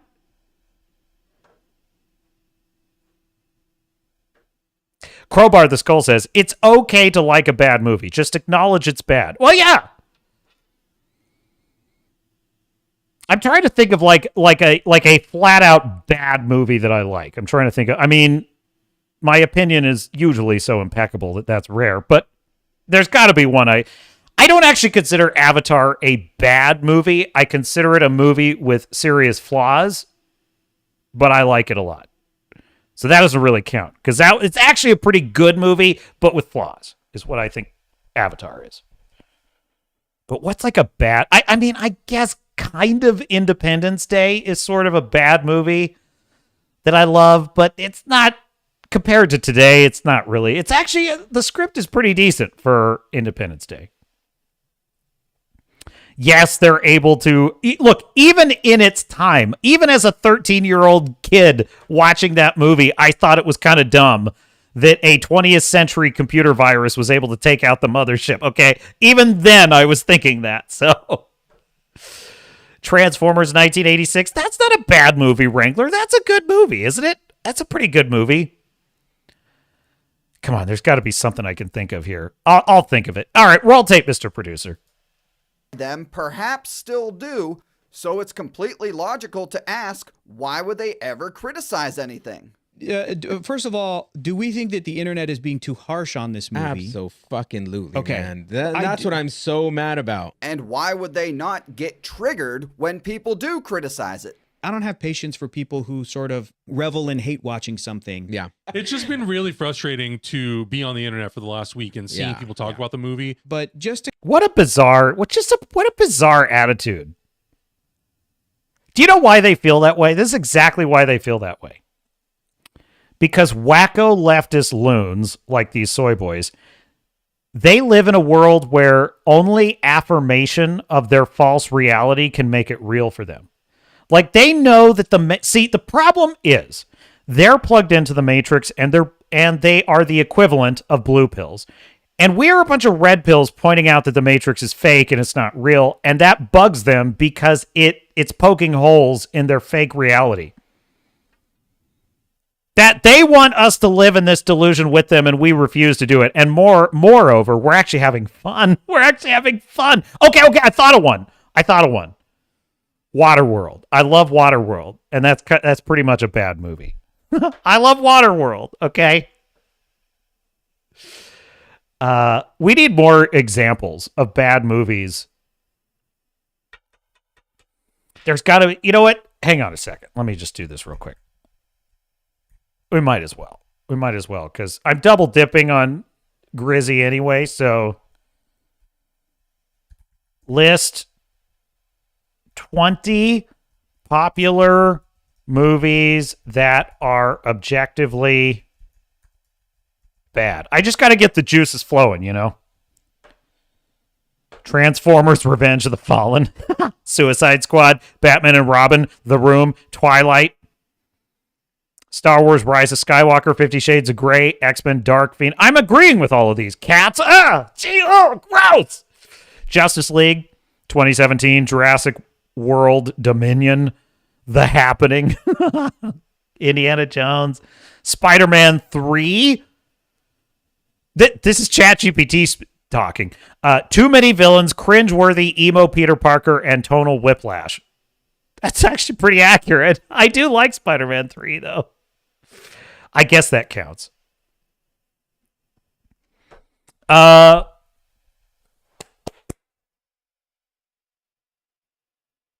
My opinions are just too damn accurate. I can't think of any that are bad movies that I just like.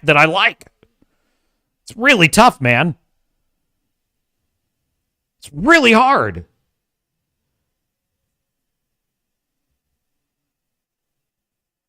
Yeah, I can't think of it. Star Fury says, look at Disney track record and release info on movies, costs, and found out the fact is it's not looking good. Doctor Strange 2 comes to mind. What did I just read?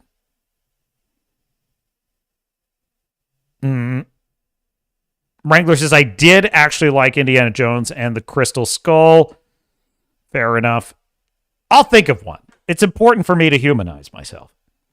All right, play the video, Mr. Producer. I kind of have the take of like, Cap 4 sucks. This new Cap movie. Yeah. Anyway, it's really frustrating, but these guys just can't. I thought of it. Face Off. Face Off. With Nicolas Cage and John Travolta. Face Off. Face Off. Yes. Terrible movie. And I love it. I absolutely love that movie. It's so dopey. And it's amazing. Can't handle the fact that a majority of people don't like a movie that they like, to the point that now I suppose you could say Mission Impossible 2. Everyone shits on Mission Impossible 2, and I love Mission Impossible 2. I've always loved it. I loved it in the theater when I saw it because I love Doug Ray Scott as a villain. I love the rivalry of Ethan Hunt and Doug Ray Scott's character. It's like awesome. And I enjoyed the evil virus plot. That was all cool. I don't actually, but see, again, I don't think Mission Impossible 2 is a bad movie. I don't think it's a bad movie. I think it's a pretty good movie. Is it a good Mission Impossible movie? Well, that's debatable. But it's classic. But I suppose you could argue it's something of a bad movie, and I love it anyway. Red Sonja, Star Fury. Red Sonja is an excellent film. That is gold standard cinema. You can take that back, sir. You don't have to call that a bad movie that you love. That is a good movie that you love, sir. they are still whining in the year 2025 about men not liking and not supporting the Marvels. I feel similar to like when the Marvels came out and I people fucking love the Marvels. people were like, it's a good time. Oh God, they're so dumb. So fucking dumb. Yeah. And they're like, it's not the worst movie ever made, but some internet people and some fans were like, this is the worst Marvel movie. Yeah, that's because it bombed at the box office, soy number one. I love the movie The Marvels. No, you don't. See, that's why I say they're dumb. I don't say they're dumb because they love that movie. I'm saying they're dumb because no, they don't. No, you don't. You know it's stupid. You know, where are these soy boys for Rebel Moon? Nowhere. They're nowhere to be found for Rebel Moon. Because who cares? Because it doesn't have the name Star Wars. Because it doesn't have the name Marvel. The shining star in Maximum Overdrive. That's a good one, Star Fury. That's a good one. Maximum Overdrive. That was the based on the Stephen King novel. Like half of all horror movies. Street Fighter, that's a good one. That's a good one. I need more. Keep them coming, chat. I need more. Bad movies that you think the captain likes. Just because I need your help with this. I need your help. In that movie. And people shit all over it. Gonna cry. And it's sucks. a lighter tone, and it's probably geared towards a younger audience and a woman audience, and that's great. Their arguments are so bad faith all the time, aren't they? Because he said, well, it's a lighter tone. What's so bad about that? Well, no one said there was anything bad about that. Guardians of the Galaxy had a lighter tone, and it's a brilliant film. That's not the issue here. See, they always do this. They argue with positions we do not have, to quote the magnificent Eric July. They argue with positions and opinions we do not have. Nobody is saying The Marvels is a shit movie because of its lighter tone. We're saying it's a shit movie because it's a shit movie. They go to a planet. They go to a planet in which everyone sings. That's terrible. It makes you want to make yourself deaf in the theater. You want to know one of the you know what one of the greatest critiques of the Marvels is? Seriously, let's just go down memory lane for a second. They say that we just don't like women in movies. But you know one of the number one things I heard about the Marvels of why people didn't like it? It was because Miss Marvel, who was one of the better parts of the film because she kind of represented that archetype of the young superhero trying to prove herself. She had the most likable energy in the film as a character. The fact that she looked up to Captain Marvel, and when Captain Marvel wanted to just abandon all of the refugees and just leave them to their fate and let them die, that opened up this really intriguing opportunity for her to have this kind of coming of age, like lesson learned moment where her mentor sort of let her down, and the amazing potential that had as a story arc, and they just completely ignored it. The film completely ignored it, completely dropped it, never referenced it again, and just left all of that dramatic potential on the table. That's one of the number one complaints I heard about that film. Now, that has nothing to do with bigotry or sexism or not liking the lighter tone. That's literally criticizing the movie for abandoning what could have been a very powerful, dramatic story arc. That's excellent criticism. That's an excellent reason to recognize that movie is trash. It's trash. Shill. Captain America TV movie, 1990. 47 Ronin, Turkish Star Wars, Battlefield Earth, Howard the Duck. Good suggestions. And instead, you've got 35-year-old guys complaining it's not for them. Yeah. And you look, oh, come on, man. Duh, it's not for you. Come on. Idiot. We're not complaining it's not for us. You fucking shill said it's not for us. You said that. Yeah, unfortunately, women didn't show up to watch the movie either. The highest demographic that did was those 35-year-old men you hate so much. I can't just keep going to movies and people be like, this is going to be real bad. Like, I'm sorry, I'm rooting for these. So, funny little side note here. I guess some of those social media trolls were ripping on Soy Number 1 by saying that Madam Web was a better movie-going experience than Captain America Brave New World. And Soy Number 1 did not like that whatsoever and got a little heated about it. Oh, did he? I see people on the internet being like, Madam Web was more fun to watch. I'm like, you're being an asshole. Yeah. You're just You're going psychotic. You're going You're being out a of your piece of way. shit. You really are being like, a piece it's of so dismissive of what the good things in Brave New World are. Now, obviously, Madam Web is one of the worst superhero movies ever made and in a league of its own, but interesting is Madam Web is the anti-superhero movie. It is the anti-superhero movie. It's unbelievable. It is kind of a marvelous achievement when you think about it. It's like the inverse.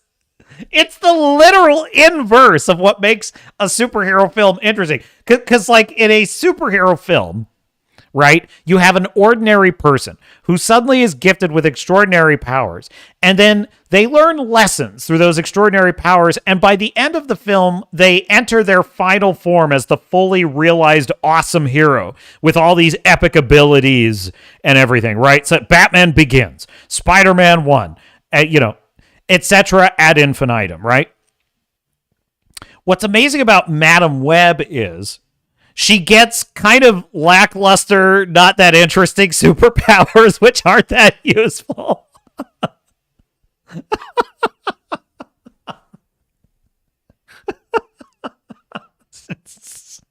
So she gets like these kind of mildly useless powers, and she kind of stumbles through trying to like use them throughout the film, And then, like, the crowning achievement of the film is she goes from being an able-bodied person to being blind and in a wheelchair. And that's the crowning achievement of her character. That's the equivalent of Spider-Man at the end of the Sam Raimi first Spider-Man film, when Spider-Man web slings in all of his glory through New York City, and he lands on the flagpole with the American flag blazing behind him. The equivalent of that in Madam Web is Madam Web being a blind paraplegic with no physical abilities. It's the anti-superhero movie. It's incredible. I admire it. I freaking admire it. I do.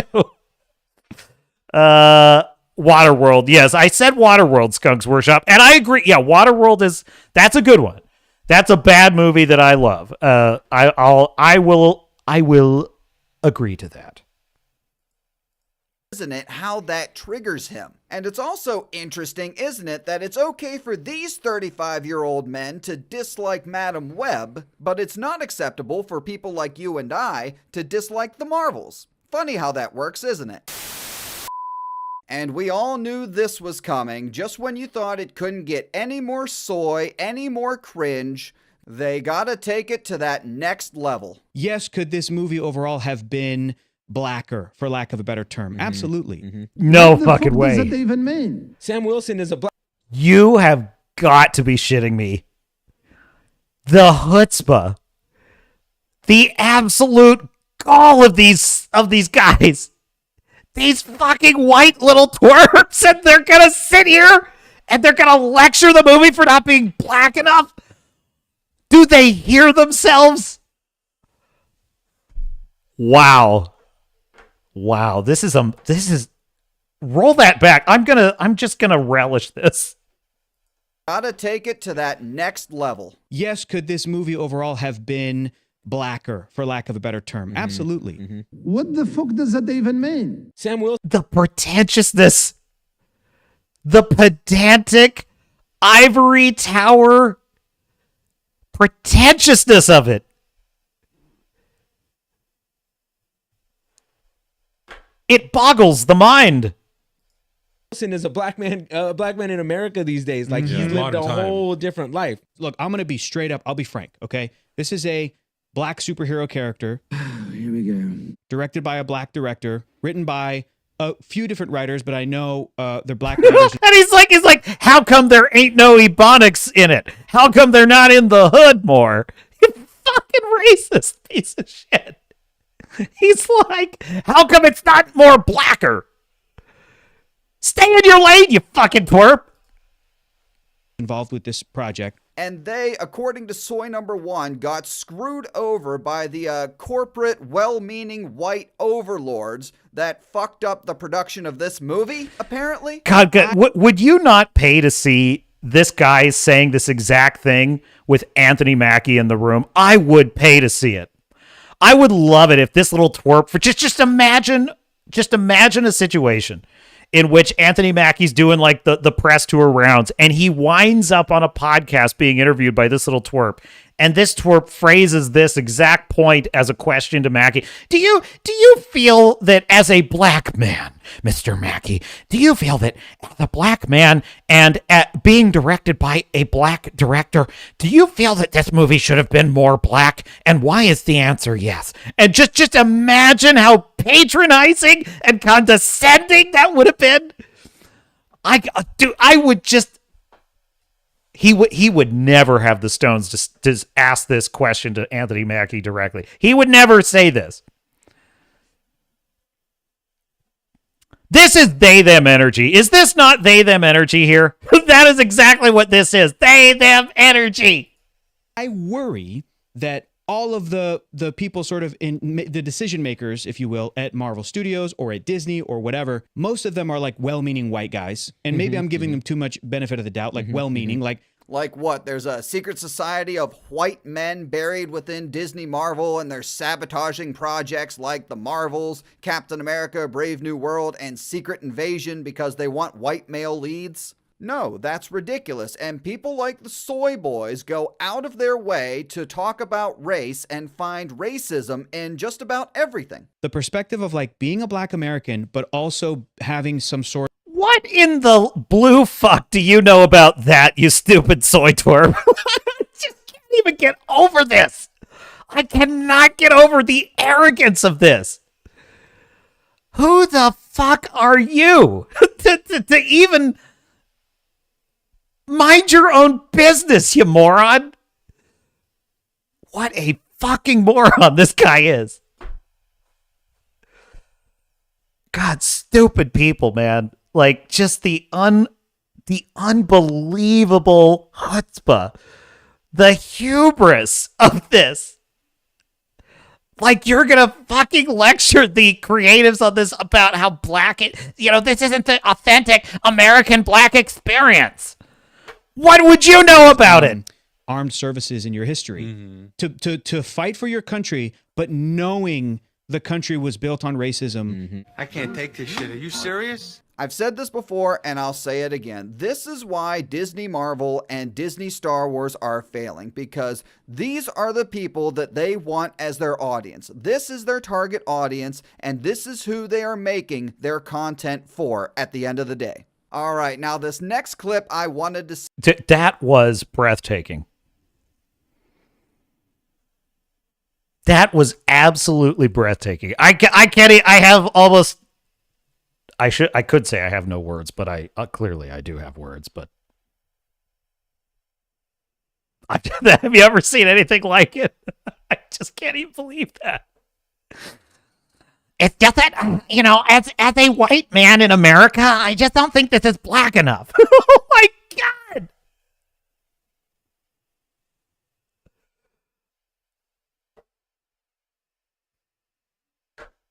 Roll tape. Save for last, because the Soy Boys have some advice for those of you who don't like Marvel projects like Captain America, Brave New World, and the Marvels. And here you go. Just enjoy these damn movies. Yeah. Like, these movies are super. Just go fuck yourself.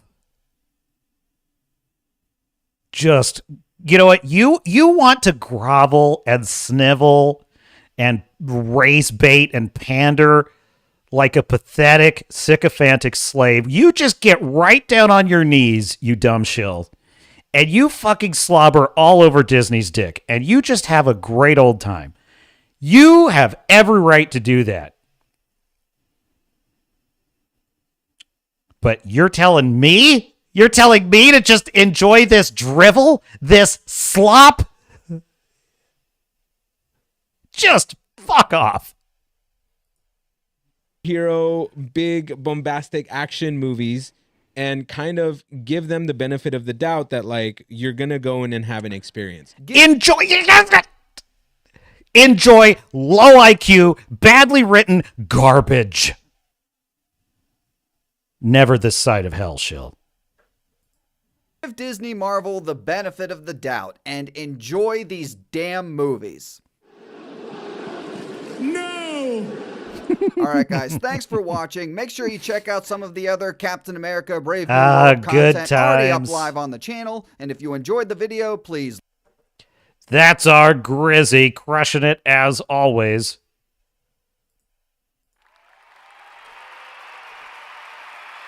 Just consume next product. Yeah, that's a good one, Crowbar. Consume product. Just enjoy it. Unless there's too much of the male gaze in it. Just enjoy it. Unless it's overly patriotic. Just enjoy it. Unless there's not enough diversity in it. They're so full of shit. They're so full of shit. They don't mean that. They're so dumb. I say they're dumb because they can't hold two consistent thoughts. I can't believe that. Skunk's Workshop says, my son's mom gets mad if a movie has too many white people. Mind you, she's white. And he's white. And I was like, don't bring up shit like that in front of my son. I'm making sure he feels zero guilt about being white. Good for you, Skunks. I respect that. Yeah, tell him. Dude, I have no problem telling people in my personal life, like, where those boundaries are for me. I'm like, or just lighting them up that they want to make some dumb low IQ opinion in front of me. I roll up my sleeves. I'm like, I used to tread more lightly with people. I don't anymore. I'm like, defend yourself. Like, a guy I know. He's pretty young. He threw out this statement one day. He just said, we're destroying the Earth. You know, just the generic humans are destroying the planet argument. Now, if you've spent any length of time on this channel, you know that I have my critiques of humanity. That there's no shortage of critiques I have for humanity. And I do feel that we're doing some bad things to the planet. And we've done bad in the past. Okay. No secret there. However, I get very annoyed when I hear someone just repeat an NPC opinion with that's just a blanket narrative that really is actually meaningless when you really consider like the level of resolution we're talking here as far as a rhetorical argument. We're destroying the planet. So I just put it back on him. I said, we're destroying the planet. How so? And he says, just all the stuff we're doing. What stuff? Just, pollution and stuff. Pollution.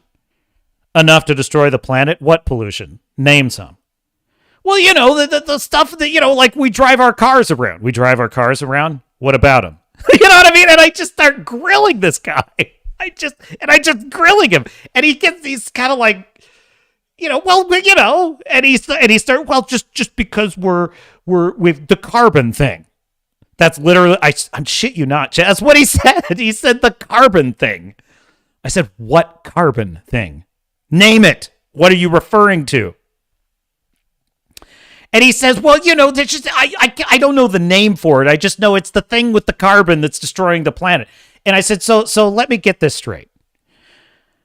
It's cold outside. It was cold outside that day, unusually cold. And he specifically said global warming, which was the odd part, because it was a cold day.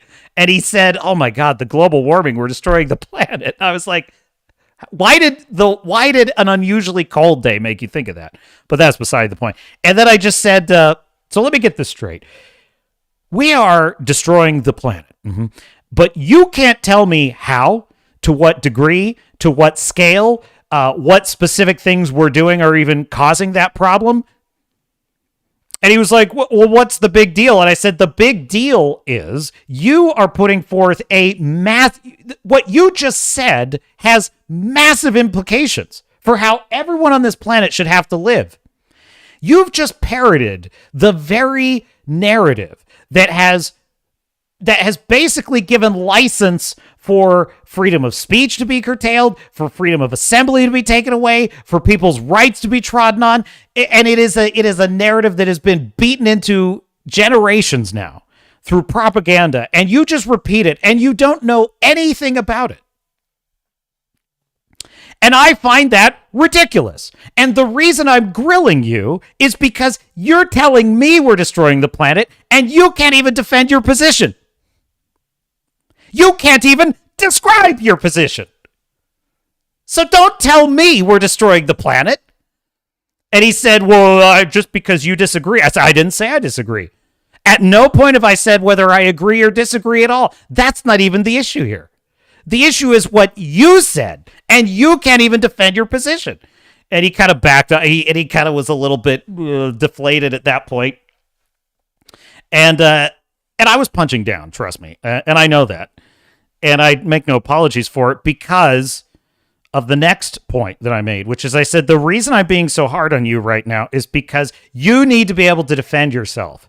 You need to be able to defend your positions if you're going to say things like that. And that's the problem, is that you go running your mouth and you don't even know whose opinions you're talking about someone else's opinion.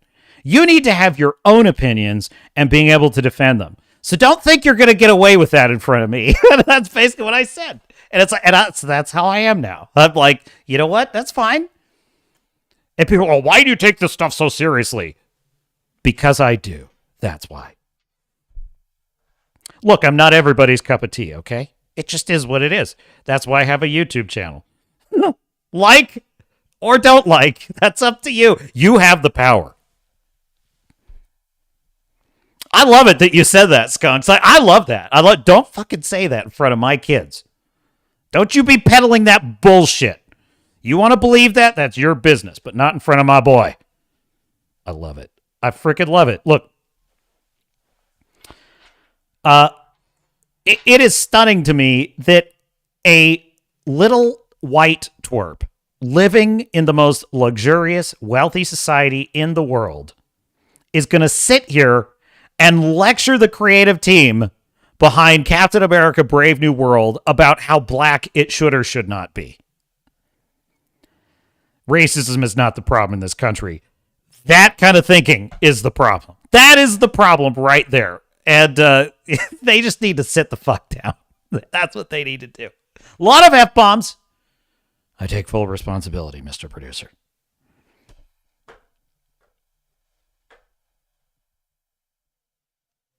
Wrangler says all the automotive exhaust in the history of man can't hold a candle to a single volcanic eruption. Well, what I said to him was I just explained the catalytic converter and how before that, cars used to belch all kinds of chemicals. And some of those chemicals would react in the atmosphere and create caustic compounds, which would come down as acid rain, which was a big deal in the 80s. Acid rain was a big problem. That problem is gone now because catalytic converters and better technology have eliminated all those elements from exhaust so that now, and I said, do you know what comes out of the exhaust of a car? He didn't know. I said, because of course you don't. Of course you don't. All you know is we're destroying the planet. That's all you know. You don't know anything else that could support that claim. So I just said, yeah, what's coming out of the exhaust is three things. Carbon monoxide, carbon dioxide, and water vapor. That's it. And then I said, tell me how any of those things is destroying the planet. Well, I know it has to do with the carbon. Oh, okay. All right. It has to do with the carbon. Wrangler says, why do the LGBTQRSTUVs hate the male gaze? I thought they were on the same team. Oh, very droll, Wrangler. Very droll. Grandmaster said, first they called it the greenhouse effect. Then they called it ozone depletion. Then they called it global warming. What's next? Well, climate change now. Well, he actually brought that up. He brought up the ozone thing. And I said, do you realize that the ozone layer problem was resolved in the early 90s? How did they resolve it? Well, they got rid of chlorofluorocarbons in things like spray paint, for example. And ozone, I said, do you know what ozone is? that was the other thing. I said, do you know what ozone actually is? Of course he didn't know. It's the magical thing in the sky that we're destroying is what he probably thinks. It's like, no, it's nothing magical at all. It's a compound. It's 3 oxygen atoms combined together. That's what it is. It is generated naturally in our atmosphere. It's a naturally occurring molecule. So, when we stopped introducing things into the atmosphere that were depleting those molecules, the molecules regenerated, and now there's no problem. The ozone's fine. So what we need to do is stop making ridiculous claims like we're destroying the world and instead focus on solutions. That's my issue. And listen, I say this as someone who grew up terrified that the planet was being destroyed. All of that shit was being pushed in the 90s, which is when I was in school. And I remember growing up with this. I was obsessed with it. I was like, we're destroying the planet. We got to recycle. I was obsessed with all that shit when I was a kid. And part of it was because I was a nerd and it was a thing to be nerdy about, But now it's like, I think that young people are not being taught how to think critically. He's a good guy. I mean, no disrespect. He's a good guy. I just, it's just the larger issue is if you're going to say shit like that, be ready to defend it. That's all. Because I'm tired of putting up with that nonsense. I'm tired of putting up with nonsense opinions and acting like all opinions are created equal. I'm tired of this idea that everybody has right to their opinion and everyone has different opinions and there's no right or wrong answers. And it's like bullshit. Bullshit. I put a lot of work into being right. It's a serious hobby of mine, being right about as much things as possible. Maybe not mathematical. Maybe not, subtraction and addition, as our own dear Star Fury pointed out. But I put my effort into being right about lots of things. So what is all that effort for if some kid throws out the planet's being destroyed, and he doesn't have to back that up or explain why he's right. But I put all this work into being right about my opinions. It's not fair. It's an issue of fairness, really. It's a fairness issue. Grandmaster says, "Oh yeah, that's right. The new thing is climate." That's right, Grandma. It's climate change. In any case, do we need one more before we close it out? Something fun. I was hoping there was a new pitch meeting, but there wasn't. There was no pitch meetings. At least none that I was super interested in. Do we have... You know what, though? Actually, there is something I was kind of curious about. We might close it out with one of these.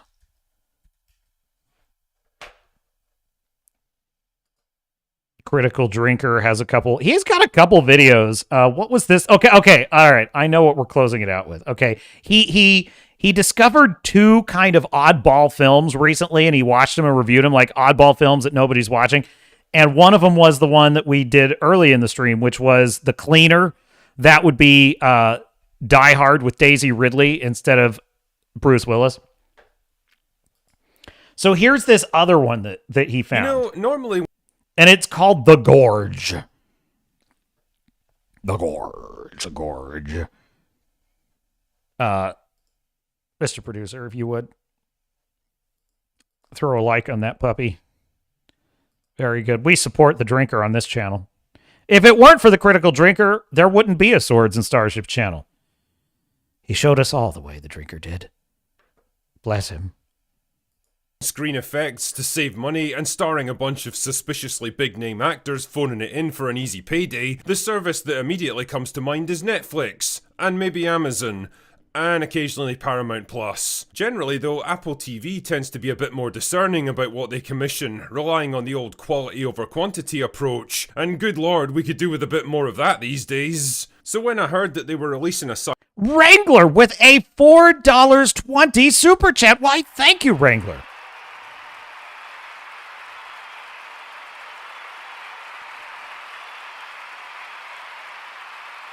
And as is his custom, he says nothing.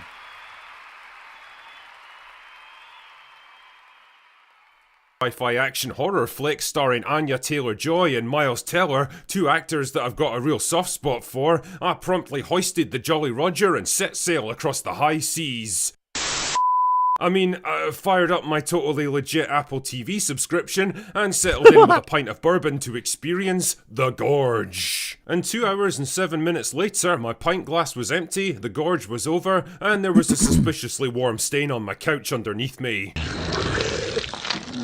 And in all three cases, I was left with the same nagging question. What was ultimately accomplished here? The Gorge is a movie that can't quite seem to decide what it wants to be. Is it a tense, slow-paced, claustrophobic thriller set in a confined location? Is it an intimate character study? An unconventional romance about two people from wildly different worlds finding common ground? A gruesome tale of body horror? An intriguing historical mystery? Or a guns-blazing action flick? Well, the simple answer is yes. The more complex answer is, it tries to be all of these things at once, and because you can only wrap so many wildly conflicting concepts into a single film, it ends up getting in its own way most of the time and generally fails at most of them. Anyway, in order to explain why, allow me to furnish you with a story recap. And I'm probably going to get into spoilers with this one, so if for some reason you really don't want to know what happens in the Gorge, then go find something more productive to do. Anyway, the movie stars Miles Teller and Anya Taylor-Joy as Levi Kane and Drasa, a pair of snipers from East and West that have been recruited by their respective governments to stand watch over a mysterious gorge out in the middle of the wilderness for a period of 1 year. The place is protected by all kinds of tripwires and automated turrets, and their job is mostly to maintain them and act as a last line of defense. The kicker is that they're not there to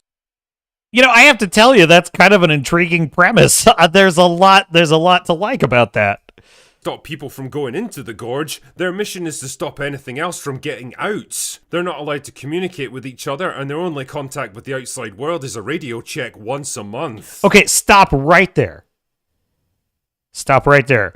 That's a great premise for a thriller. They just whatever comes out of there, just keep it, and it could just keep escalating. Weirder and weirder shit could start coming out of there and the mystery just starts to unravel. There's a lot of potential there. There's a lot to like about that premise and that setup, and it's kind of spine tingling. I like this.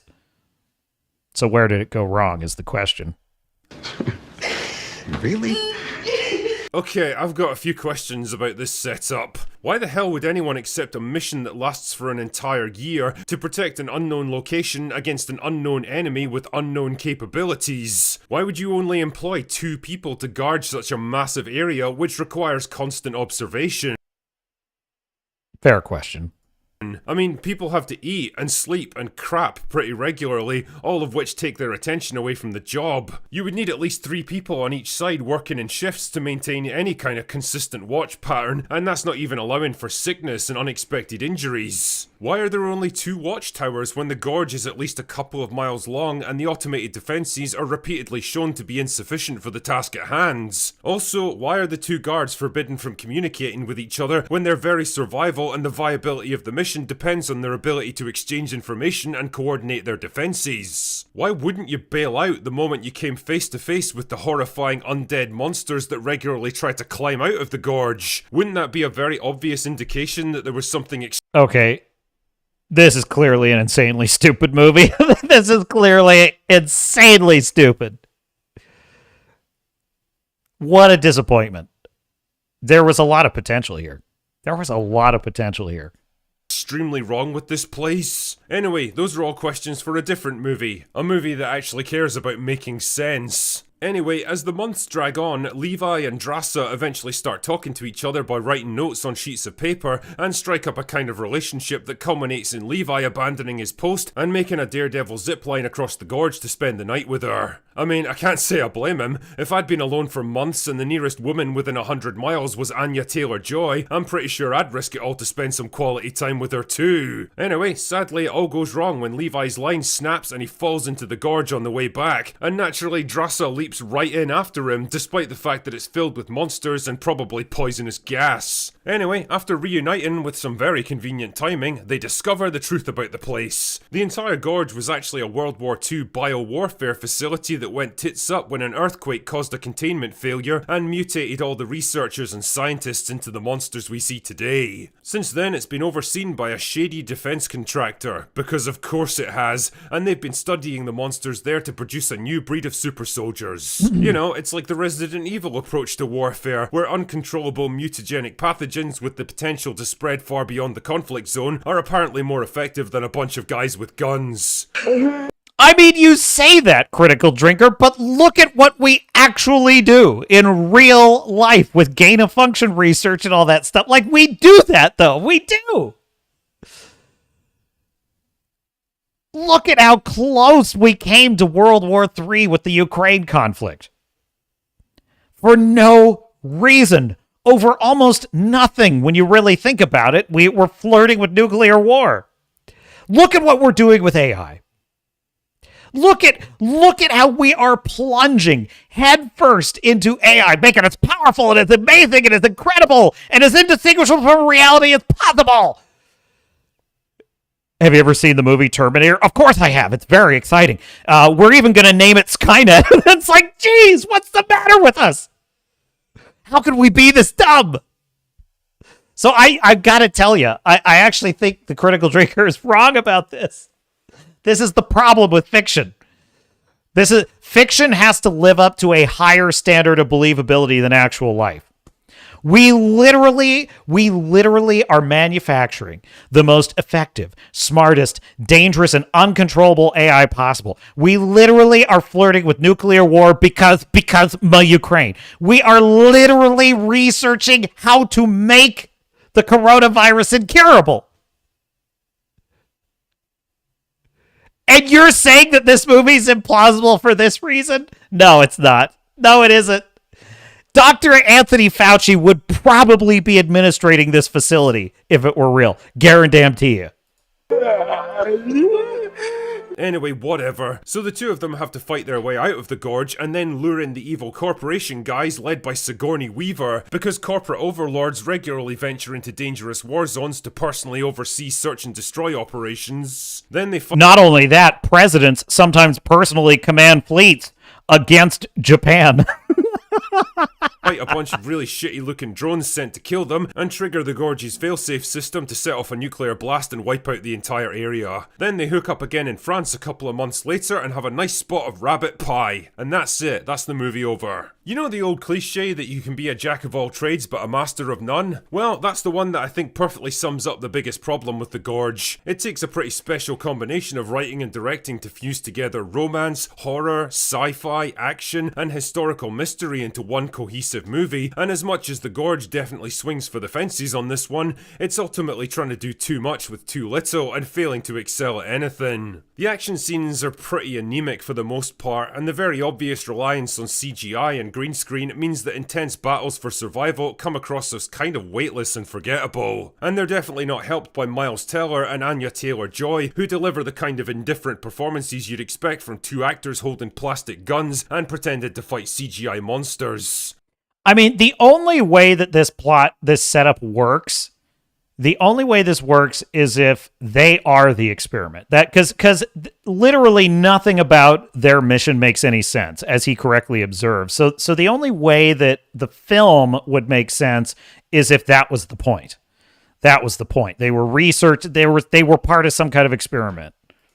Both of them are way better than movies like this, especially Anya Taylor-Joy, who feels badly miscast as a tough-as-nails Lithuanian sniper. I mean, I love her as an actress, but I've never really seen her as a tough, gung-ho action star. Furiosa didn't do much to change that impression, and neither did this film. On the plus side, the script does at least make some attempt to humanize her, giving her an actual personality and character arc, and even allowing her to make mistakes from time to time, which officially makes her better written than about 95% of the boring invincible girl bosses that Hollywood are still intent on shorting out. The horror aspects of mutated... See that? See, Fu Man Blue? That's a good example right there. Monsters and science gone wrong had some potential if they were better developed, but trying to fuse horror and action usually means that something has to give, and in this case, it's the fear factor. The Hollow Men, as they're known, start out as an intriguing threat, but they really aren't that scary once you realise the main characters can mow them down with impunity. Visually, they look like a combination of the infected from The Last of Us and whatever the fuck was going on in Annihilation, and the movie makes the mistake of showing them to us far too early. The mystery aspect of the film is undermined by the complete implausibility of the setup, and when the answers finally do come, they're the usual mix of evil corporations and totally impractical science experiments with no obvious purpose except to set up the rest of the plots. Ironically, the film's probably at its strongest. I love that. The usual mix of evil corporations and whatever. There are moments when the pace slows down and the script focuses in on the relationship between the two leads. This is clearly where Teller and Taylor-Joy were most invested as actors, and I get the impression this is where the core of the original script began. The idea of a neat little self-contained story about two very different people bonding over unusual circumstances and ultimately having to risk their lives for each other when things go wrong is a decent concept for a short film or a low-budget thriller, but the problem is that it's buried under so many layers of bullshit that it gets lost in the mix. What you end up with, as I said earlier, is a movie that tries to please everyone and ends up satisfying no one, wasting an interesting concept and a pair of talented actors in the process. I mean, if you're really bored and willing to switch off most of your brain for a couple of hours and just watch two people shooting monsters, then I guess there's worse ways to spend your time, but let's be real here, there's also far better ones. Anyway, that's all I've got for today. Go away now. That's the critical drinker for you. Mr. Producer. Yeah, I'll be missing that one. That one looks like a mess. That looks like an and you know what? That is exactly the kind of movie that would have pissed me off too, because I would have probably liked it in the beginning and be like, ooh, what's in the gorge and what's going on there? And then it would have just descended into bullshit, and I would have been like, damn it!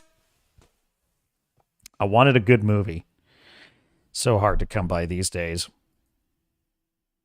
But hang on a second. No, Mr. Producer. We're not ready for that yet. There it is. There it is. You see what I mean about this? It's just too difficult with OBS. I got to get used to all of this. All the controls. But anyway, I'm going to head over there to Wrangler's live stream if he's still going, and maybe I'll chit-chat with them a little bit. But that is the Captain's Cast for the year of our Lord 2025, March the 3rd. And until next time, this is Captain Garrett saying, I will see you out there.